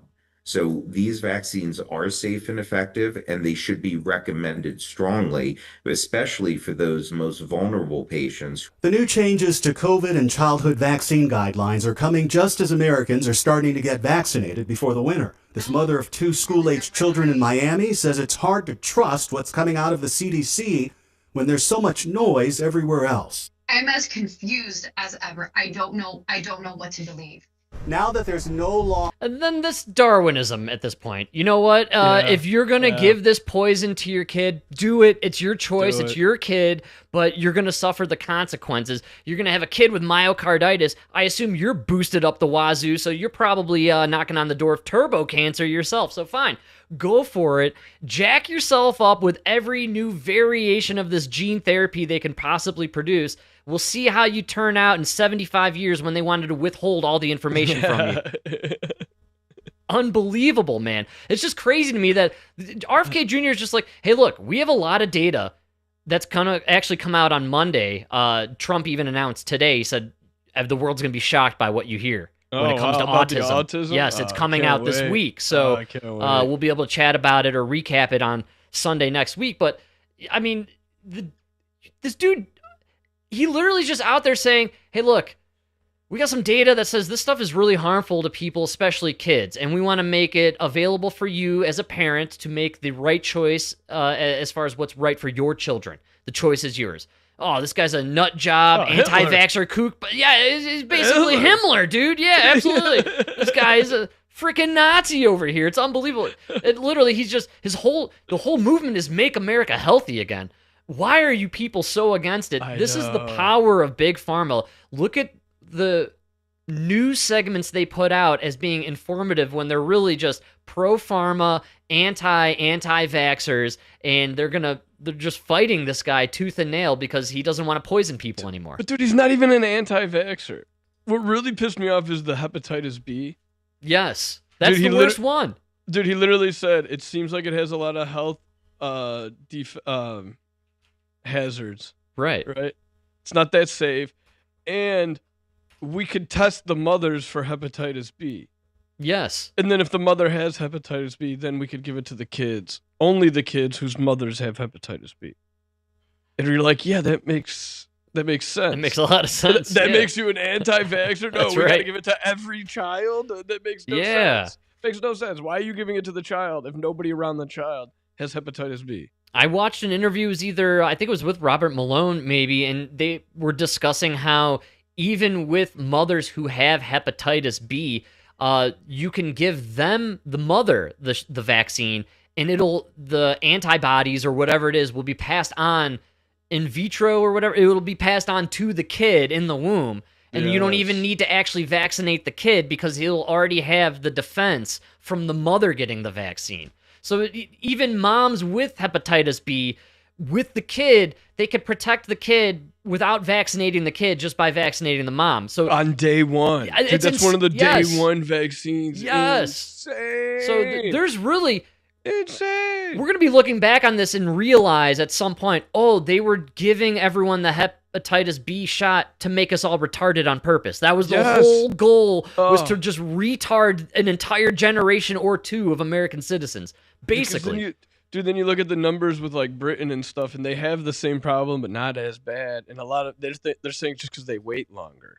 So like literally just waiting longer in the kid's life, you'd reduce these effects. There's this awesome interview with Theo Vaughn and an Amish kid, and he asks the kid if they have ADHD in the Amish community, and the kid's like, "What's that?" and Theo Vaughn like explains to him what it is, and the kid's like, I don't know anyone who has that, and then they Google it live in the interview, and they're like, yeah, it does exist, but it's minuscule in the community, and so we should be really paying more attention to what's not going on in the Amish communities or the Mormon communities or these, the Christian Science communities. These groups of people who, for religious reasons, don't partake in the big pharma genealogical experiment that we've been subjected to over the last 30 years. Man, we should see how they're behaving, how they're growing, how they're developing, how long they're living, maybe the diseases they don't have to deal with, and then maybe try to live more like the Amish. Yeah. Right? Yeah. Look what they eat. Yeah, I'm sure they're all taller, healthier, better skin, better hair, bigger dongs, I can only presume, right? I mean, I just imagine everything is bigger and better with the Amish, man. They're drinking whole milk and they're working hard labor daily, outside, building and working and tending to the field and, Well, the rest of us, what are we doing? We're podcasting and gaming and ordering Grubhub, man. Grubhub. Oh, I need to get some Grubhub.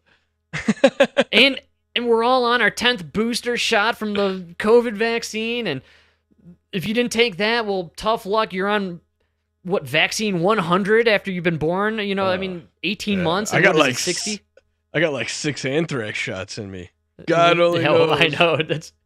I feel bad for everyone who served in the army. You're basically a guinea pig. You're a rat. You're a lab 100%. Rat, and they're gonna just jab you with everything. See what happens. Yeah, it's terrible. That's basically, isn't that what Joe Biden blames the brain cancer and Beau Biden from when he was working the burn pits? No, he blames the burn pits. Yeah, they were burning diesel fuel and shit. Is this in Iraq that was going on? All right, and Afghanistan. Yeah. So, this is good stuff, man. I think it's great that now, I have a lot of friends who are young parents and have young kids, and they had to make controversial decisions when their kids were born in regards to vaccinations and all that jazz. And, I think it was unnecessarily controversial, but there was just all this, stigma behind it over the last 10 years. Now, this is good for future parents who can make the choice on their own and not be stigmatized by their community or have an issue even just dealing with your own doctor. Because think of all the pressure. You're having this kid and you have this doctor who's being paid by Big Pharma telling you, oh, you got to jack Jimmy up with 100 shots in order to save his life. And really, they don't care about the life of your kid. They just care about lining their pocket with extra kickbacks from Big Pharma. Yeah, so they get that bonus, man. Yeah, so maybe we can eliminate that aspect to the whole parenting situation, and this will alleviate a lot of that pressure for first-time parents, and they can maybe have a little more trust in their physicians and, doctors and trusting in what they have to say, trusting the experts. It'd be nice to go back to a world where we could trust the experts again. I don't think you'll ever go back. It exposed that the experts aren't real experts. Like, who the fuck is an expert? You know what I mean? Yeah, Peter Hotez, crackpot, who's telling you out of here. Every disease will be unleashed on the day Trump is inaugurated. I mean, we made the colleges are a joke. Right. So I don't even believe you. If you tell me right now you graduated from college last year and you're just like a 22-year-old man, that literally tells me nothing about you, because there's like a 30% chance you became a plumber. Yes. You know what I'm saying? Like, they said 1 out of 3 went into the trades. Yeah. Wow. So it's like literally, then why'd you even go to college? Great call, man. You wouldn't believe how many plumbers have college degrees. How could we trust Harvard anymore when people fail upward to their jobs there as professor, like Brian Stelter Lori Lightfoot? Yes, Lori Lightfoot. Fuck out of here. That's what I'm saying, man. Like, clearly you don't have to be successful, intelligent, or actually know anything about anything that you do in life. You just fail upward and you get a job as professor at Harvard. Well, I don't think Harvard really is an institution that creates professionals or experts, man. Like, how can you trust anything out of these places, man? Harvard also doing geoengineering projects through Bill Gates. So, I mean, fuck Harvard, actually. I think that's what I'm going to throw out there as a theme for the show. I was listening to Freakonomics. It was actually a really interesting episode. They had this Chinese guy on there, and nice. from China. And he was talking about how the reason you see things being built that are being built in China is because China's run by engineers. America, nothing's built anymore because we're run by lawyers. And lawyers stop everything. Good, bad, doesn't matter. They just stop results. Damn, dude. It was it was really interesting. And then he busted out the fact, I would have never even looked into this. Joe Biden's White House, they had 140 lawyers on staff. And 40-something of them were Yale graduates. Of course, dude. Of course. Yeah. Wow. It's crazy. But it was a great point on why nothing moves anymore like it used to, That we built the Hoover Dam, so we did it at one point, right? Yeah, we used to be capable of incredible feats. I mean, just look at the skyscrapers of New York and Chicago. I mean, it is really incredible what we did at the turn of the century. Yeah. And now, I mean, I don't know what we have the will. Now they're doing that like they're doing it in the Emirates, right? They're building the Wiz Khalifa and all that stuff, right? So yeah, we don't do any of that in America anymore. But America's a different country, especially under Joe Biden. Did you see Tom Homan on Real Time with Bill Maher? It. Dude, awesome, man. The Democrats love proving Bill Maher right. Because he's literally like, I keep asking you guys to come on, and none of you will come on. I could ask any Republican, and they will come onto this show and talk about, you know what I mean? That's how you know they're doing good. And plus, Tom Homan, I haven't heard anything about him in the news. Great call. And then he goes on Bill Maher to like almost a standing ovation, and they were literally applauding a lot of the stuff he was saying because he's right on the money. He's right. He nailed. What was beautiful is the way he encapsulated what is so absurd about Biden especially, but the Democratic policy towards immigration, including now still the way they're literally fighting ICE agents and trying to protect the status of these illegal immigrants. These illegals screwed people trying to legally come to this country and escape poverty and communism and all these horrible dictatorships and violence and political and all this stuff. They're trying to get over here legally and do it the right way, but they're getting stopped because all these migrants are illegally just piling up through the southern border. And who do you want? The guy that's waiting in line, doing it by the book, or the asshole that just fucking jumps the fence? You know, he mentions how 70% of the people they capture are criminals. I know, dude. 70%, man. Keep going. Well, then you know Keep what? going. If you're grabbing 70% of anything, take 100%. You know what I'm saying? Go for it, dude. Like if I'm sure some of them are good people. That's what I'm saying, dude. If you're gonna grab 10 and 7 are rotten, take the whole bushel, bro. Like throw it out, dude. Throw it out. It's all rotten. It's all rotten at that point. Good call. Good call. So he made some great points, but again, you know, we come from immigrant parents and families who came here and did it the right way legally many years, and it was tough, and they didn't get any free debit cards or any freebies or handouts from the government. They had to do it the right, honest way, and so Homan really nailed that, and I think gave a great perspective of why people are so upset with the immigration situation. But then he threw in a little tidbit that I think people need to really understand, which is what we experienced over the last 4 years was an anomaly. We've never seen this before. Yes. Why do you think the Democrats did this? I mean, it was not just bad for the country to have completely open borders. I mean, even the liberals understand that now.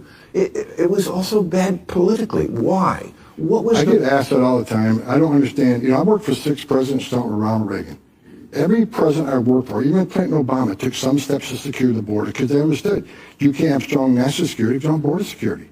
No one did it better than President Trump. Like one of them, most successful when it comes to border security and the safety of this nation, no one's done it better. Joe Biden's the first president in the history of this nation that came into office and unsecured the border. I'm perfect. That's crazy. Dude, Yeah, so it's crazy, dude. And they did it so openly. You know what I mean? That's what they were like begging people to come in. Brazenly, and then Denver and Chicago announced we're sanctuary cities. I know. Keep pouring in and come here, man. You got a place over at Santa Fe and Alameda. You could squeegee windshields for the next 10 months. It'll be beautiful. There wasn't an accident. It wasn't. Why? I don't really know. The only thing I can guess is they saw a future political benefit from letting millions of people in the United States, whether they thought they were future Democratic voters. But remember, when he signed 90 executive orders destroying everything we did, he also overturned the Trump census rule, which means millions of people released in sanctuary cities will be counted in that census. What's that mean? More seats in the House of Dems. There's no other reason. Cause I asked every Democrat I ever talked to, what's the downside of secure border? What's the downside less illegal drugs killing Americans? What's the downside less sex trafficking of women and children? What's the downside less terrorists coming across the country? What's the downside? They can't give you a downside. So they must have saw a future political benefit. All right, it was political. It was all political. Oh, for sure. I think they did it to jack up the numbers in the Democrat cities. Absolutely. Yes. I think that was the bottom line. They didn't expect Trump to come in and say, all right, we're just going to do a new census. I know. Yeah. After we kick out everybody you let in for 4 years. We're going to round them up, and then we're going to do a new census, and we're going to start from scratch, which is the proper way, all right? You guys juiced the system. You cheated. All right, well, we're sending them back, and we're starting from scratch, all right? And you need to pay your taxes to be counted. I think that needs to be the rule. I think you should have a job. Which would screw the Democrats. I mean, if I'm going to judge unemployment versus employment when it comes to political parties, I'm just going to base it on what I saw as far as the congregation of protesters outside Jimmy Kimmel's studios. Right, yeah. The Jimmy Kimmel Live fans who were able to protest his firing on a Thursday afternoon, we got to get rid of these people from our society. All of them. Let's actually, Tom Homan, round them. Send Tom Homan and his crew in front of ABC studios and just round up everybody protesting for Jimmy Kimmel. We might improve this country. I think we have a chance. Send them to that one prison. They could be playthings for those alligator Alcatraz, right? No, not alligator. That one in where is that? It's in Central America. It's in Venezuela. The Supermax. The Supermax. I believe like so. Yes. El Salvador. No, it's El Salvador. I think it's Venezuela. Is that not where? You know what I'm talking about? Where you see them like sitting like right next to each other. It's where we sent Abrigo Garcia. I think at the first round of deportation.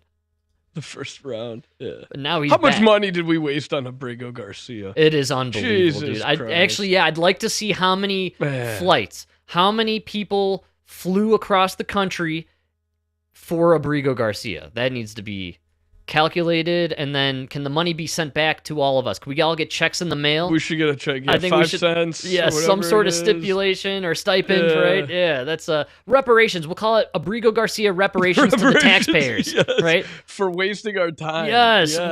People who pay their taxes are going to get a tax break. It'll be the Abrigo Garcia tax break, and it'll be all the money our government wasted on this asshole, and we get all the money back. Probably you're right. Pennies on the dollar. Only if you're a Trump voter. You gotta prove you voted for Trump. Then you get the tax break. Yeah. Insane. Oh, man. So, yeah, good times. I love the Homan. I love what they're doing. And his appearance was really actually fun to watch on Bill Maher. Bill Maher riding that center lane still, and you can sense his audience is kind of jumping on board with him now. It feels that way. They're all leaning to the. I mean, it's a great strategy for the Republicans. Just go on these shows. Yes, you know what I mean. Show you're not afraid to express your opinions and fight for them. It's why they hated Charlie Kirk, because he just wanted to talk about and hash it out and meet in the middle and discuss, and nobody on the left wants to allow that to happen, because the second people who lean center left hear people on the right speak, they start to think, oh, that's pretty logical and reasonable, actually. And wait. Are you saying women don't have penises? Wow. I kind of like your side there. I do remember a time when they didn't have penises. You might be right. Yeah, so I think the reason they didn't like Charlie Kirk is because he was just presenting logic within arguments, and people on the other side were like, oh, this guy is actually onto something, man. I've been seeing a lot of that stuff floating around, a lot of people who were hardcore leftists being like, I just watched 50 hours of Charlie Kirk. We were wrong. People, we were wrong. There's a lot of stuff going out there that the propaganda was just so thick, and I brought it up when we covered it. I simply was in the dark on this. I had no idea how many people truly hated Charlie Kirk. I mean, for absolutely no reason. It's pretty powerful to think of what propaganda can do. They turned an innocent Christian man who did nothing wrong to anybody, and they made him so hated someone murdered him. And by someone, we're talking about Bibi Netanyahu and Mossad, okay? It was the Jews! The Jews! It's always the Jews. But hey, dude, speaking of trannies, I just want everybody to realize that it's now September 21st. Right. Right? And Trump's only been in office for 8 months.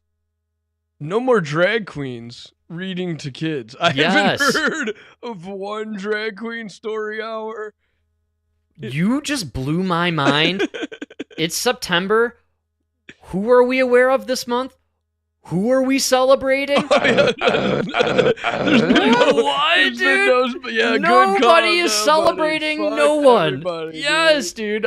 We are aware of nothing but America right now. That's the only thing good we're aware call. of. We're celebrating nothing but America right now. That's the way it should be. You know what they need? You know what Trump should do executive order-wise? He should just eliminate all awarenesses and celebrations. All of them. Just deem them un-American. Good If you're not call. celebrating America, if you're not aware of America, then get out of here. Go join Ilhan Omar in Somalia, aka Minneapolis, all right? You can go live there where you no I don't know longer which have a is Bill of worse. Rights.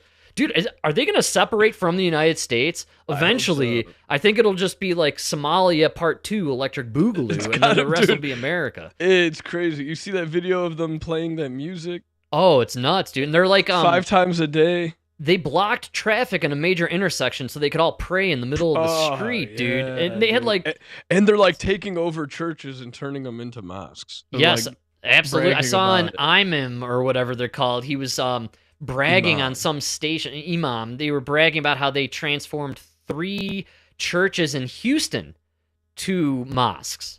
Damn, Houston. Even Texas is falling, man. Yes. This is we the gotta game. stop the immigration, man. This is the game plan of the Islamic religion and these Muslims. They've been talking about this for decades now. They want to infiltrate Western society and from within quietly just take it over and destabilize and destroy it and usher in Sharia law and all that stuff. Look, folks, I don't win or lose from talking about this. If we go Sharia law, I still have all the rights, man. I mean, you and I, we're doing it good, bro. I'm kind of for it. Get these women off the road. Let's get the fucking traffic moving. You know what I mean? It's Get weird bitches that out of here. isn't it kind of weird like Ilhan Omar and these other Muslim chicks would want that to come to America? I Like can't they would believe you have want less that here. rights and I less can't believe freedoms, it's man. Insane. Right? She's insane. She's clearly been brainwashed her whole life. She's some sort of foreign intelligence asset that has been brought here to destroy America. I can only assume. That's my number one thought with Ilhan Omar. And it's working. I mean, look at all the people rocking kafifas. Did you see the Emmy Awards? What's it? One of the actors now, Javier Bardem wore the kafifa. And he was all for he made a bold claim. He said he's no longer going to work with studios that support the destruction of Gaza and the genocide, which is crazy. I mean, that's basically retirement in Hollywood, right? Javier Bardem has announced his retirement. He'll never work in Hollywood again, apparently. No, just not with any Jews. Right. Well, enjoy your retirement. We'll see him and Kanye on the beach somewhere, sipping With Mai Will Tais. Smith. And Will Smith, that's right. Talking about the good old days. Yeah, dude. Yeah, man. No, he rocked the kafifa. Apparently, all these actors and actresses were really bold at the Emmys, and they rocked kafifa like stuff. You really care about Gaza. Gaza's really affecting your life. I mean, come on. Who the fuck cares? That's my whole thing is I don't care. No, it's amazing that they care so much about Muslims, man. Where were these people 20 years ago during 9/11 or when we decided to take over Afghanistan and Iraq for absolutely no reason and occupy them for 20 years? No reason, because 16 Saudis took over a plane That's and right, crashed them into the dude. towers, Frank. What are you talking about? Which, by the way, I saw some of the new footage that got released, and I did a little digging. You were right; they before the anniversary. That's why they killed Charlie Kirk. Exactly, they didn't want people to see it. So apparently, the reason it did get released is there are a couple groups out there that are digitizing all the camera footage and photographs from 9/11. And it's a very long process. And so apparently every year they do big releases, and this was a specific library that I think is dedicated to resurrect or kind of remembering 9/11 and all that stuff. And so they completed a huge project where they did digitize thousands upon thousands of hours of footage and photographs, and some of it is pretty crazy. I watched some of it. There's one where a guy is just walking around the Twin Towers while the music is playing, and there's just, you can hear bodies falling to the ground. I mean, it's pretty disturbing stuff. So it makes you think they totally got some footage that they definitely don't want us to see when it comes to, I don't know, Building 7 and maybe the plane that never actually hit the Pentagon. You know, it's just, I'm thinking if you digitize 20 years later thousands of hours of footage and it's some creepy shit like a guy just walking around the Twin Towers minutes before they fell to the ground and dustified, you must have some other important stuff that you're just not willing to release. We'll see it in 50 years, I can only assume. How about that plane that hit the ground but was scattered over like 20 miles? Right. Insane. I don't know, it wasn't 20 miles, but it was scattered. Yes. I saw that picture of it again, and I was like, just thinking, man. And then you put it next to the picture of the Pentagon, and they're like, yeah, both of these are plane accidents. Right, dude. Both of them are plane crashes. One has plane debris spread for miles. Yes. The other one has no plane debris, just a little black hole.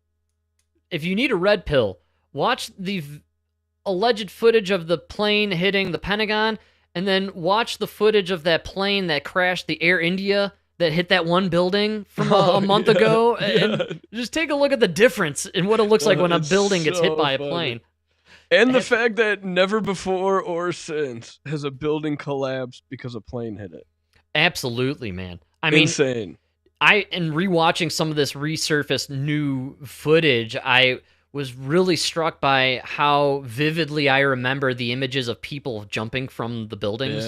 And that stuff was playing live, man. I mean, I distinctly remember that. And then the internet at that time flooded with all the footage. I mean, we relived that moment quite a bit after it happened. But just the people hanging from the windows, trying to escape the heat within the building, really reinforces the idea of a direct energy weapon and some heat source occurring in there, and then the eventual justification. They were cooking, man. And you know, do I go in there and get microwaved, or do I try and jump and maybe have a chance, right? And I think that, you know, there's a guy where he's hanging, he's like on the 9th or 10th floor, and you could see him scaling, and then he loses his grip and he's gone, and it's like, dude. But what was happening in that building that you thought, I'm going to go out this window, that's my best choice? Good call. I mean, I was just thinking it from a human perspective. You're experiencing something where your instinct for survival is, I'm going to go out this window and I'm in the fucking middle of the World Trade Center. 1,000 feet up. Yeah, dude, but like, that's my best chance. Like, that's nuts, dude. Like, that means there's something going on inside that building that we don't know about. And you can look at some of this footage. Yeah, I totally see the explosions where I would argue it seems like there were some pre-planted bombs in there. But I cannot shake the dustification, the fact that there was no debris. You're talking thousands of bodies and all that concrete just turns to dust? I mean, freaking and the plane. Crazy. And the plane, everything, dude, to dust, man. And so maybe if I'm putting myself in the shoes of a guy and I'm at the window and I'm seeing people turning to dust in front of me, I'm jumping out that fucking window, dude. I'm leaping, dude. I'm like, save me, Jesus. That's the only chance you got. Because not only is that extreme heat occurring, but like, what kind of sorcery and black magic would you be seeing unfolding as things are just vaporizing in front of your eyes, man? I mean, that must have been freaking crazy. So you're out the window, but that's all I got. That's the last chance I have, man. Only chance.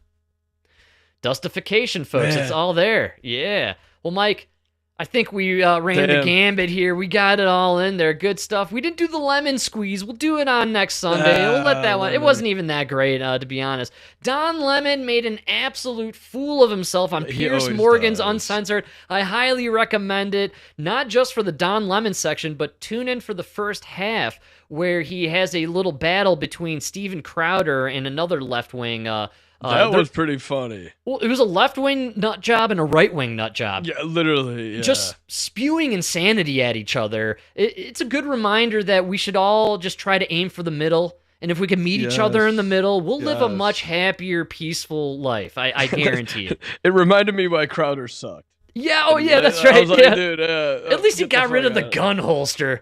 Like, thank you for taming it down a little bit. But he's still trying to play that guy. But like, dude, you cheated on your wife. You're a piece of shit, dude. Like, yeah, exactly. No, just be like the rest of us. Put on the tinfoil hat and talk about conspiracies. You're right 80% of the time, honestly. Yeah. Stop being Mr. Righteous. You know? Exactly, dude. Well, Mike, I can't believe we're there, but I want to thank everybody for hanging out, enjoying the Good Times, Great Oldies. We had a good crowd today. Plenty more to get to next week. I hope everybody has a great rest of your weekend. Go Bears, and we will see you all on Sunday next week. DJ Rodfather, Dr. DJ Rodfather here, licensed. I think I said it the other day. Like, you always forget these songs are the Black Crowes. Oh, dude, see, you know what I mean? They're almost too good. They're like so classic that you forget they exist. They're you know, it's a staple of the bar scene in my book. But all right, do some Black Crowes. I love it, folks. We'll see you all on Sunday. Have a great rest of your week, and enjoy the good times. Watch those skies. They're spraying us like bugs, man. Don't watch them too hard. Yeah, you get sunburned.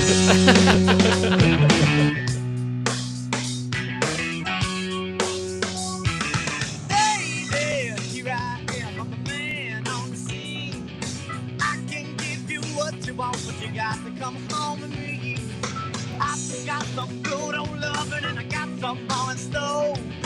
When I get through throwing it on you, you got to come back for more. Oh, them things that come by the dozen, that ain't nothing but just no love. Hey, little thing, let me light your candle, cause the mama, I'm sure all down and I just around. I don't speak louder than words, and I'm a man of great experience. I know you got another man, but I can love you better than him. Take my hand, don't be afraid. I wanna prove every word I say. I'm advertising love for free, so you can place your hand. Won't you come along and down by the dozen? That ain't nothing but kissing love. Hey, little thing, let me light your candle, cause mama, I'm sure all down and now just around.